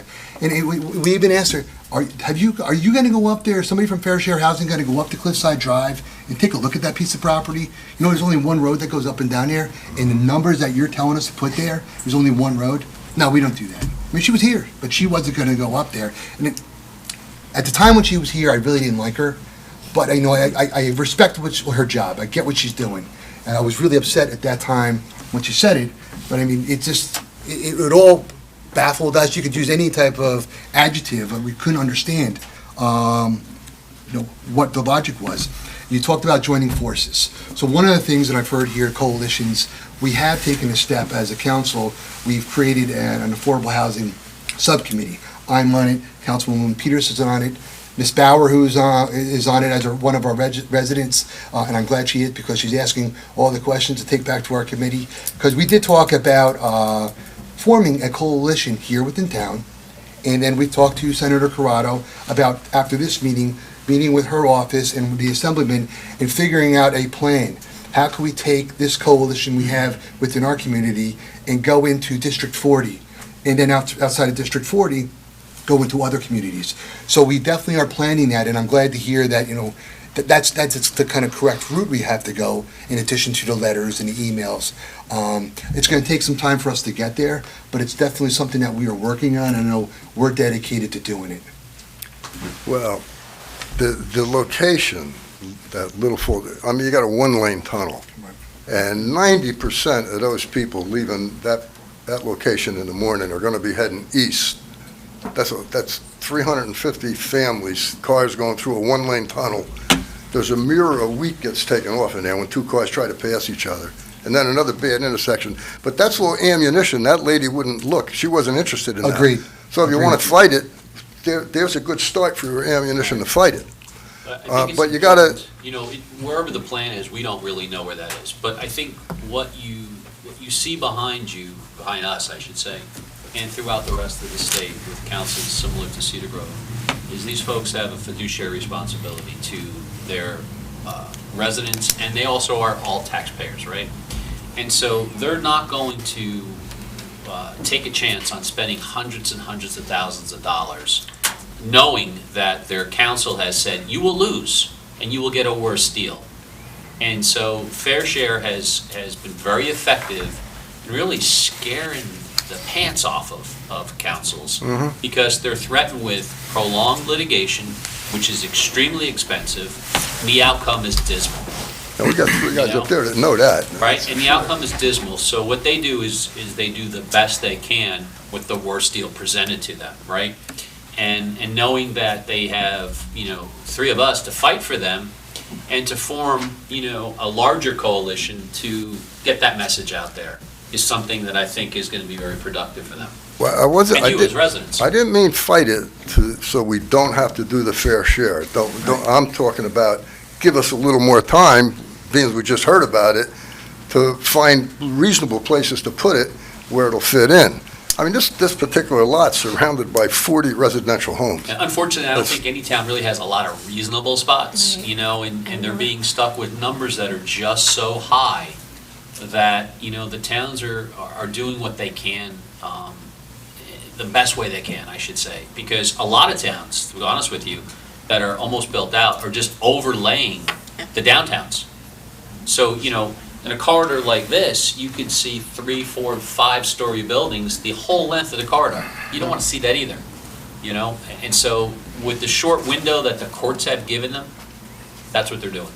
And I understand their frustration too, because I sat there and did the same thing. You know, how do you explain to your mayor and council, how do you explain to your residents that this is the best deal you're going to get? Because you really have special masters who are very much influencing the judges who don't want to try the cases, and this is the best deal, and to some extent forcing the settlement.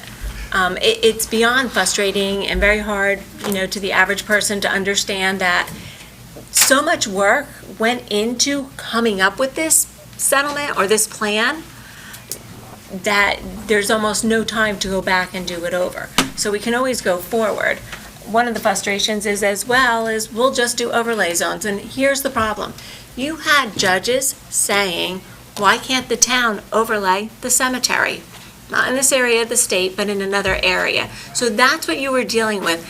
Do an overlay over the cemetery. Do an overlay over the water commission that borders the town. You're never going to be able to build on that property. The judges don't care. They want to be able to say, I settled it, and these were the numbers, and I kept to the numbers. Fair Share Housing, nonprofit 501(c) that is allowed to intervene in every municipal case throughout the state of New Jersey. They were given equal deference no matter what time they came into the case. In my instance, it was almost a year after we had filed. We were getting ready to settle the case, have our hearing. They showed up. It's 2 years later, we're still not settled. Yeah, well, people, And the best leaders part, want to think we for get us. to pay Fair Share Housing's legal bill. Well, good thing election coming up. Maybe feel your the timing for this is a frustration, good thing. More so. The smartest man that ever walked the planet, King Solomon, read Ecclesiastes 10:2. A wise man's heart leads him to the right. A foolish man's heart leads him to the left. I don't know what he meant by that. Read it, see if I'm wrong. Thank you. We got a scout here that's been having. Yes, Mr. Ulrich, come on up and please state your name and address. Hi, I'm Peter Ulrich. I'm from 15 Reservoir Place. It's right next to the reservoir. I'm a member of Troop 65, a local troop. I think I have the solution to this problem. and that is if young people get involved. If young people know the problems, they know how to solve it. Never caught your name, sir, but you said that it was very much a political issue. If it is a political issue, then the people on the council, not just you, but also the assemblymen and the senators, they will listen because they need us. They need the young people for their votes. So I want to ask, how can young people get the message out? How can young people help? So, well, first of all, thank you for being here, and we think you should get involved. You have a voice. I have kids the same age as you. I want them involved in the political democracy, but I also want them to live here, hopefully. Maybe they want to get away from their parents, I don't know, but hopefully they'll stay in the state and invest in the state, right? And you seem like you're committed to your community and hopefully the state as well. So the best way to ensure your future is to get involved and use your voice, which you're doing tonight. It's not just that we need your votes. We want you to invest in your community, whether you decide to stay in Cedar Grove or move somewhere else down the road in the state. We don't want to lose all the intellectual capital we have in the state from young people like you, because that's what's happening. There's an out-migration of younger people, younger families, seniors, leaving the state because the state is highly regulated and overtaxed. That's just a general statement. This problem is on top of that. So we have a lot of complicated challenges in the state, and we need young people who are going to care about the state and who are going to, like I said, use their voices to maybe bring some sanity to an issue which is pretty insane. So thank you. Thank you, Yeah, Peter. I'm just going to touch on, you said, how can you get involved, young folks? You know, you get involved in volunteering like you're doing, but more importantly, you know, in your municipality. So if there are committees and you know, things that you can get involved with at the municipal level, that's great, but in your high school, you get involved and you hone your skills so that in the future, you can be one of us up here doing the right thing. Because to Chris's point, we need the young folks. You're our future. Thank you. And you should come to Trenton, and you should come to one of the committee hearings. I guarantee They would you, listen. members of the Assembly or the Senate will listen to you, probably more than they would listen to an adult or someone more senior to you. Thank you. And I'll just point out that we also have our superintendent of schools here, Mr. Featherman, and our president of the Board of Education, Mrs. Dye. And we were happy that we have a good partnership with our school board, and we have fine young gentlemen and ladies in our district here, and we welcome their involvement in this issue. And Peter, you bring that back to Troop 65, and we know the Boy Scouts will be ready, willing, and able to get involved in this. Anybody else wishing to be heard? Mr. McVeigh? I'll get to you in the back.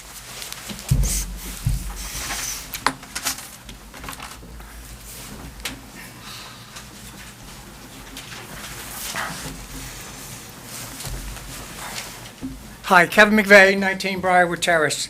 First of all, I would also like to thank Chris, Kristen, and Kevin for your work on putting together these bills. It certainly looks like it's going to address the issues and solve a lot of our problems, and I really appreciate it. I'd also like Kevin Rooney's name. Isn't that the name of the trainer for Mike Tyson? Mike Tyson, yes. There you go. Unfortunately, that's not me. We're the producer on a couple comedy shows. That may be me, but it's not. And, you know, I get it as far as, you can send emails every day. How many emails do we all get? Hundreds, 150, 200, whatever. I'm in as far as the road trip to the voting sessions and to the committee, when the committee meets. You can definitely count me for that. One statement I have is that what I'm hearing is that from the urban areas, some of the legislators, they're really in favor of this. I get it. But what I don't get is the bureaucrats or the legislators from some of the suburban areas. I mean, it's going to impact them. There's going to be congestion. There's going to be cost. Like you said, it's not really a bipartisan type of issue. You have Democrats, you have Republicans, but it's got to be affecting these people. And, that that I don't get. And as far as this Boy Scout here, if I go down, you know, with your pop or whatever, you're certainly welcome to come with me. Thank you. Thanks, Mr. McVeigh. Mr. Vico?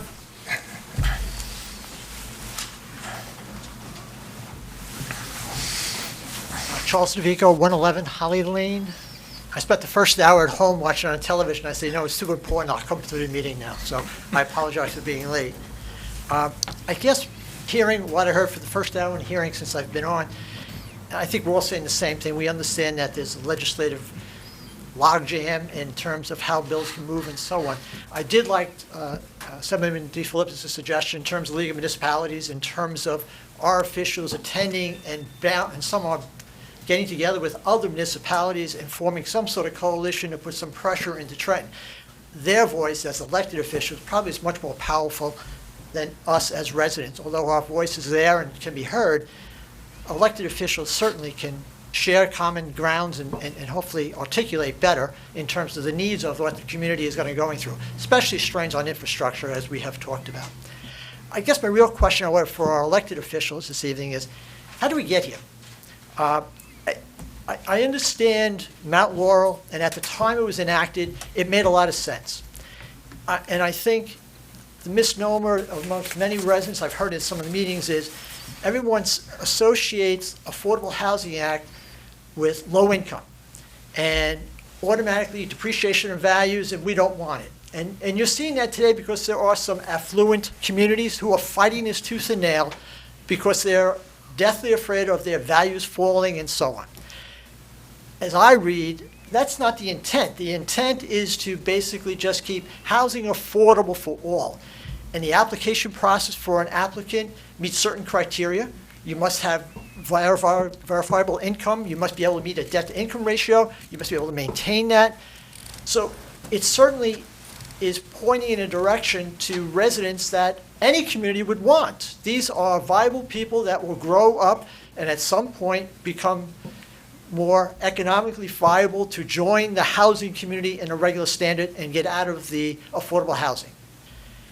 Where did it go wrong? What happened? Because the Assembly and the Senate allowed this in 2015 to be taken away from them and report to the courts. Right.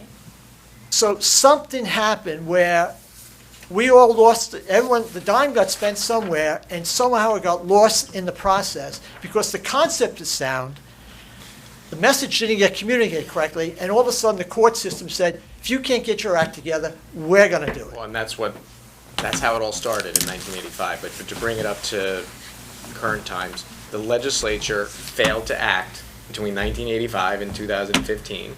And so our Supreme Court has a habit of allowing courts to come in and take over what they believe are legal issues. We might believe they're political issues or legislative issues. They'll take over those issues in the face of a legislature that doesn't act. So you can't blame us, because we've only been in the legislature for basically a year. And in the short time we've been in the legislature, we're trying to fix this problem. We're fighting like crazy to try to get solutions enacted. But the legislature basically took a back seat to this issue and let the courts take over the issue. And it's not the only issue where the Supreme Court has started a disaster because the legislature didn't act. For example, the Abbott, school district, school funding decision, which I forget which year that was enacted. But again, the legislature did not provide a rational, school funding formula. They took a back seat. The courts stepped in, legislated again, and decided how it's going to work. And we're still dealing with that, because then what happens is then lawsuits start, and then the legislature continues to take a back seat and say, well, let's see how it works out in the courts. Maybe some judges will decide a framework that we can live with, maybe not. So that's exactly what's happening with affordable housing. And again, when I say you, obviously No, your and tenure I'm is not- short term. I'm not. This should not have being been a defensive. political issue. This should have been a bipartisan support because the concept made sense. But why did the legislature for all these years, 20 some odd years, Well, I think, to your point, a couple things. 30 years. To the Yes, 30 Assemblyman's years. point, the ball was dropped. That's the first thing, right?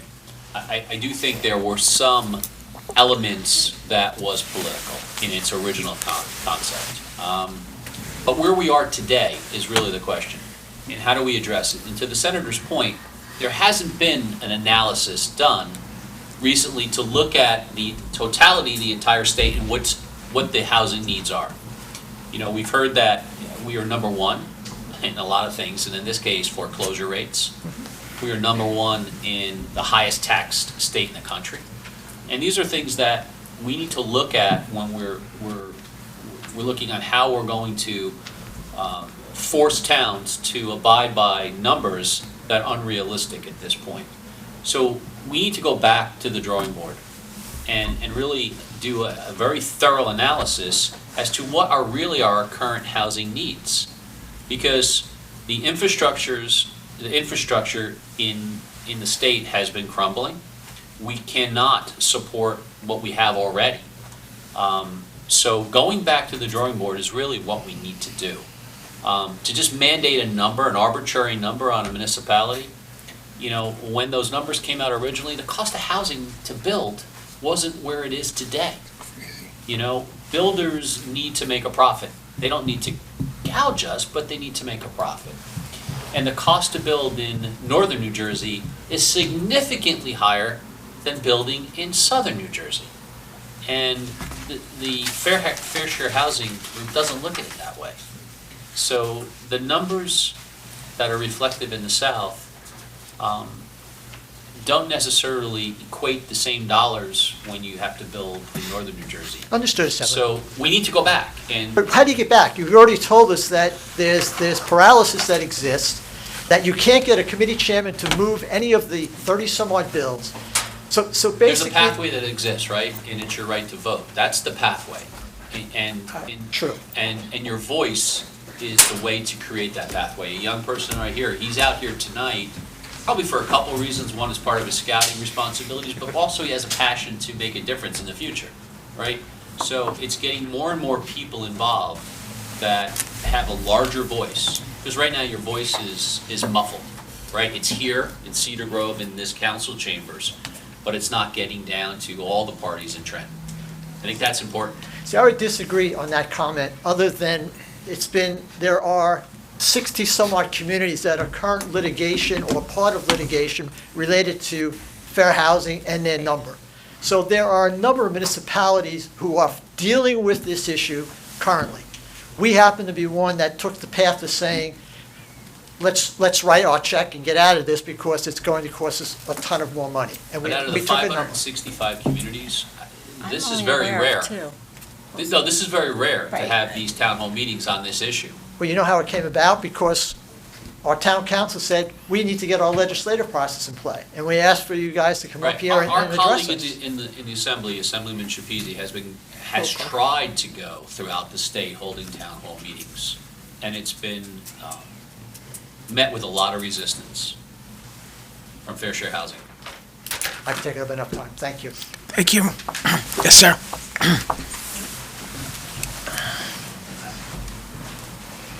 Hi, David Labelli, 17 Old Bridge Road. I just had one question. What's the financial penalty of not hitting the number that they gave us?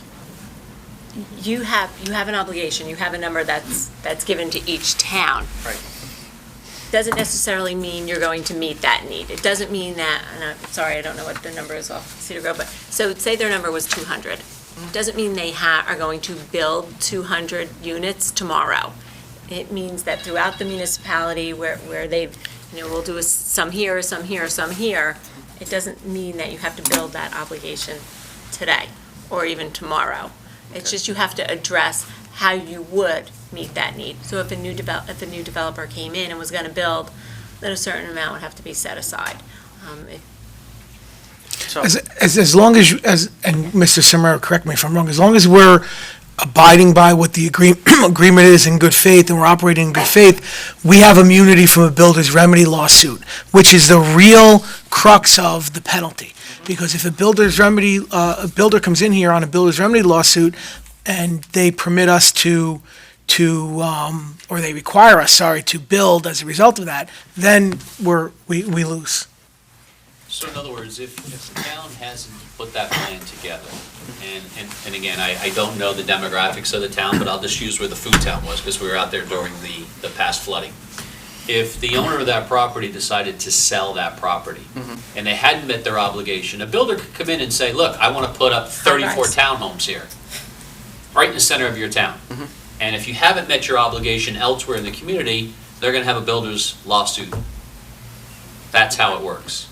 So it would be tied up in litigation for 10, 20, 30 years. Not something like that. And a builder's lawsuit is probably 2 years. And you're going to wind up with something being built there, something that doesn't necessarily meet the town's downtown appearance, I should say. And you would be penalized in the lawsuit because you hadn't taken the steps to have the plan in place. Fair or unfair, and that is what happened to towns that had builder remedy lawsuits. They wound up with something they never intended, didn't necessarily fit the feel of the community, and so, you could have a high-rise where the food town is. And to boot, all the litigation costs to get to where you wanted, where the builder wanted to wind up to be. Because the problem is, they're just gonna build up, right? Because there's no land. When you don't have land, you have to build up. And when you have to add infrastructure, the view I was going for is, if we have to pay millions in infrastructure, I'd rather go down a litigation path. Right. But you're going to lose at the end of the day is the problem. You're gonna lose that anyway. And then what you're going to wind up with. That was my question. And so No you're matter going to wind what up with a you're gonna high-rise that your fire department can't reach with the current equipment they have. So Right. now you got to go out and get a bigger ladder truck, right? And it just escalates. Exactly. Man, at no time during those negotiations, either with Camp Nadian or here, did our attorneys ever tell us the development's gonna go away. They're gonna build. They're gonna get something. So it's a matter of just controlling it. If we could fight it, and possibly with the chance of the development going away, I think more of us would be more willing to do it. But when you're being told they are gonna develop, that's gonna happen. It's a matter of how much they're gonna develop. Right. And that's what scares you. Right, because the recent building they were proposing, right, it's not an issue. Want to bring in those units, but in the area of the town can't handle it. Can't handle it from a traffic perspective, can't handle it. Maybe it belongs in a different part of town. But what you're saying is, it's going to be built. And that number is negotiable with the builder, though. So you were saying 4-to-1, 5-to-1, okay? That's state average. That's the state average, but the town could say, no, it's gonna be 3-to-1. Could they do that? So Or they can't I do can that. answer that one. Here in Cedar Grove, Yeah. we tried.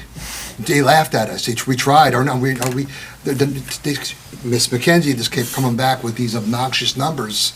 Again, not knowing the property, not looking at a plan. right. We tried. Right. And it just, so yes, you can ask for it, but whether or not they're going to agree to it, I know we didn't have that success here in town. I think that it's also noteworthy that you have to account for a reasonable opportunity to develop. That's Right. I the title to what we have to achieve.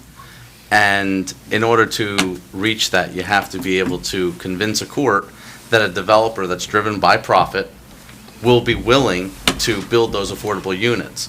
And they'll come in and they'll argue that they need at least a 5-to-1 ratio to be able to absorb the affordable component.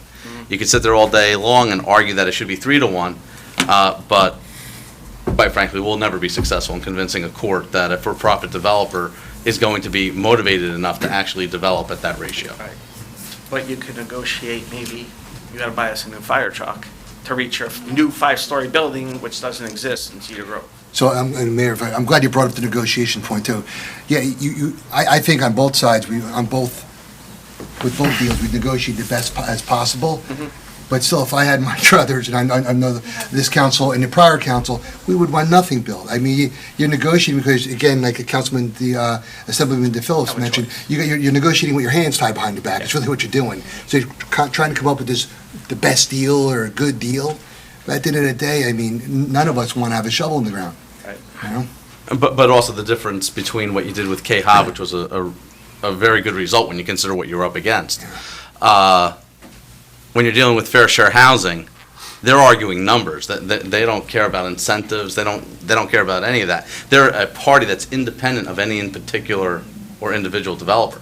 And they're sitting here driven by who we know that's being driven by. Right. But not the developers in question. So they're just sitting there to maximize the number. Right. And they don't You know. really care about your infrastructure problems. No, And no, what I know you need that. to do to make sure that those units are built. They don't care that the fire truck doesn't get one. And they'll take you to court in a heartbeat. And lawsuits are dangerous because then they lead to appeals, and appeals lead to bad law. Someone asked earlier, well, maybe we can take a case to court and have the Supreme Court readjust their decision, or an appellate court come down with a new body of law that would help us. That's a roll of the dice. I mean, actually, things could get worse with a lawsuit or with an appeal or with a new Supreme Court decision. I don't know where this current Supreme Court would come down on these issues. And Fair Share has an equal seat at the table when you're in the courtroom or you're trying to settle before the judge. And Chris and I are attorneys, and we probably would, our natural instincts is we're gonna fight it, we're gonna litigate it to the end. This is not a fight that we're winning in court Right. throughout the state. Got it. Thank you. Thank you. Anybody else wishing to be heard? Yes, ma'am. Step back up, please. I want to ask a few questions. Wait, please just wait till you come to the podium. Yeah, okay.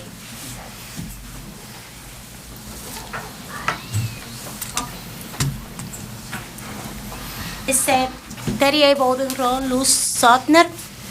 I want to ask a few questions about the protocol fair housing with the development and the building and the floor plan, because after we had a meeting last time, I called the builder to find out about what they building here, about the floor plan, what units they're gonna have. We never knew about Four Seasons, where the affordable housing went. And I wanna know because I wanna apply. I wanna apply for the future, I know it's gonna take a few times, and I try to find out information. Information give you knowledge and give you power to make decisions and to find out the protocol, what you have to follow as a citizen. And I find out the town, a few towns give it the affordable housing list to a private company. I say, what? Because I came here to find out information. And affordable housing listing, you have to go through a private company. And then when you're trying to find out the floor plan or what units are gonna be, where they building now, the company, the construction company tell you they don't know nothing. They don't give you information. And I think the town should give the information to the citizen of this town to find out, to have a knowledge and to have a power, and to follow the protocol we need to follow. I think it should be a bulletin board. It should be a family resort especially here for those people who wanted to apply in this town, for her children, for her grandparents, for her families, for her relatives who wanted to follow what I say and trying to follow the same lead. And I want to know where that information given from the town has to give it to us. Yeah, ma'am, the application for affordable housing for the Hilltop development is not handled by the town, it's handled by the developer, and No, it's not and all handled the- by the developer. and- I find out. Okay. All- It's a private company. that's hired by A few towns, they hire this company to follow all the list of this application. Yes, I misspoke. It's a So private. a few towns, not all towns, like a few towns, I don't want to name here the towns. This is one of them. This agency is private, and that the one is no housing authority in Newark or in the county is a We private. don't, ma'am, It's a private agency. we don't have a housing authority here in Cedar Grove. I know, But I know. The, I know there, that. there's a, It's a private agency. It's not even agency from the state, and I want to know why. It's a and pro- what is be- the protocol? because it's controlled by the builder. The builder hired the. No control, but, and then why the building has to control a list who is something, as a government If you can- agency? Mr. Mayor, do you want me to- Why If you can permit me to get to my point. Yes. The information exists on our website. And your website, but I came Yes. to the town here, and here upstairs, at the administrative office, and nobody couldn't tell me. Okay, You well, know- I'm telling you now, ma'am, You if know you go who to, told me? if you go to www.cedargrove.org, The information is right on the homepage of the website. There's a And link. why I came here to the administrator office, they couldn't give me the information. I don't know who you spoke You know to who when gave you me were, You know who gave me the No. information? The building department. They were very accessible, very inclusive, and very informative. And they usually are. Information is the power. They give me the information of the company, the construction company. The construction company give me the information of the private office agency who certain towns give the list of the application for the affordable housing. I want just citizens, let you know. thank you, ma'am. Anybody else wishing to be heard? Yes, Jim Bird from Hopewell Township. I want to thank the two scouts because my son was an Eagle Scout and I was a Scoutmaster. And last year, I did 1,300 miles on the Appalachian Trail. And I asked my wife to stay in touch and keep me abreast of what was going on with affordable housing because I started this back in 2015.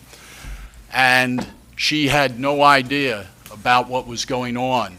When I came back from hiking 1,300 miles on the Appalachian Trail, I found out that our township committee had signed 4 contracts with developers for affordable housing that no one at all in Hopewell Township knew what was going on, and we started rallying around this situation.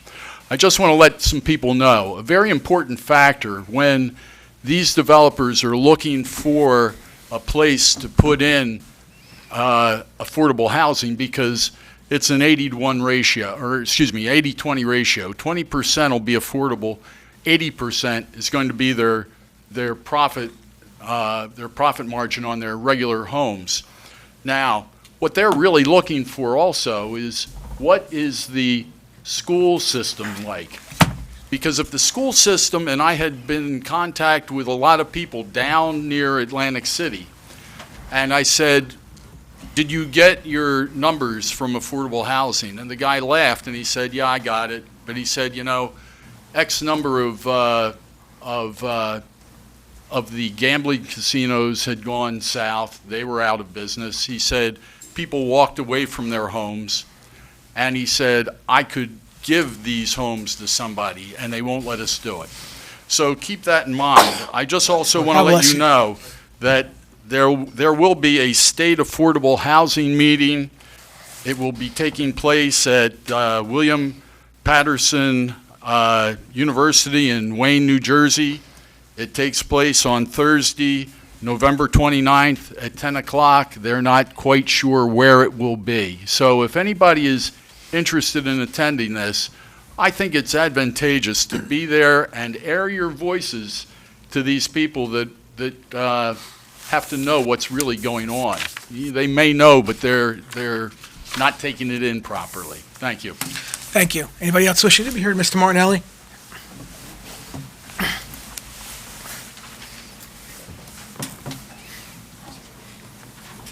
John Martinelli, 30 Hillside Avenue. Thank you, Mayor. Just be really, just real brief. Just 2 questions I pretty much have. One is as far as this fair share housing, right? I just want to get a little more understanding how you have, like, who gives them this kind of power and to basically, you know, like I say, shove these houses or these numbers down our throat without doing any kind of, like, studies, like how much traffic, stuff like that. That's one question. And then the other question is, towns that are big, like Patterson, Newark, why aren't they absorbing more of this? That's just my, you know, just 2 quick questions if you could answer. I can't answer for the cities. There's a formula that they use. You know, we would argue that the formula is outdated and incorrect in the information that they're using, but that there is a formula that was used across the state to come up with the high numbers.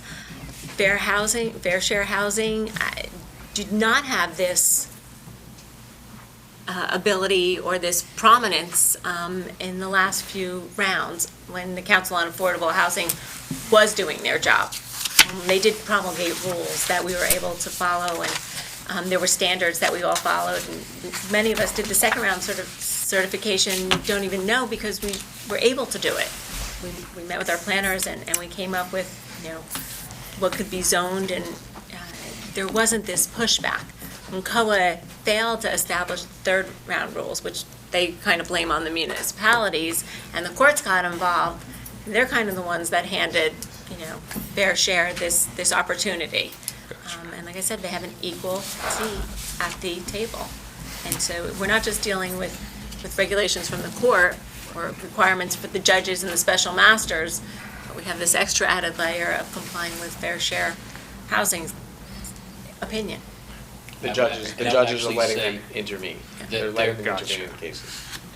To the senator's point, I would actually say their position is a little greater than equal, because they're the ones saying this is the number, and the courts are accepting that number. It's just, I'm just saying, I'm not trying to ruffle any feathers, it's just amazing. 503C. It's just, like he said, like, just doing the right thing. I'm just lost for words, but I want to thank everybody up here for just hearing me out, because I did have these questions, pondering, and I'm sure a lot of people here share the same thing, as well as yourselves. But thank you very much for your time. Thank you, Mr. Martinelli. Anybody else wishing to be heard? Okay, seeing none, I just have a couple of thank yous. Of course, Assemblyman DePhillips, Assemblyman Rooney, and Senator Corrado. We know you spent your whole day in Trenton, and you spent your evening with us, and we are extremely grateful, not just for tonight, but for everything that you do for Cedar Grove and for our district, District 40. So thank you very much, and we're grateful to have the three of you representing us in Trenton.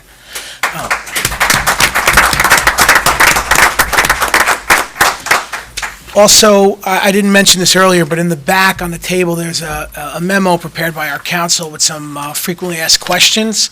And please, on your way out, pick one up. We're going to also post it on our website and make sure everyone has an opportunity to read it. It also is very informative and answers some questions, many of which have been addressed tonight, but just for future reference. Council, have any final comments before we? Yes, Councilwoman Peterson? Mayor, I just want to keep this conversation going. I think that this was a great meeting. And I just think it's so important, like was mentioned, Councilman Tonello, we created this subcommittee on affordable housing. And I agree, I think that our presence in Trenton is going to be very impactful, and I would like to keep that ball rolling. And, take this outside of Cedar Grove through other municipalities in our district, and then throughout the state, and then maybe, I feel, there's always power in numbers, and maybe we could move the needle, maybe. At least we can say we did everything in our power to try.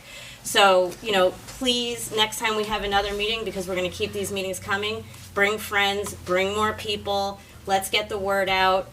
We're gonna meet with Senator Corrado, and then we will continue to let the public know when our next meetings will be. But this is so important. I don't want it to, fall dead in the water and then something come along the line where we find ourselves in a predicament again. We're trying to be proactive on this issue, so. Thank you, Councilwoman. Yes, Councilman. Don't forget to vote Tuesday. May I have a motion to adjourn? So move, Mayor. Second? Second. Any discussion? May I have roll call, please? Councilman Converas? Yes. Councilwoman Peterson? Yes. Councilman Tonella? Yes. Deputy Mayor Vargo? Yes. Mayor Sakala? Yes, the meeting is adjourned. Thank you all for attending.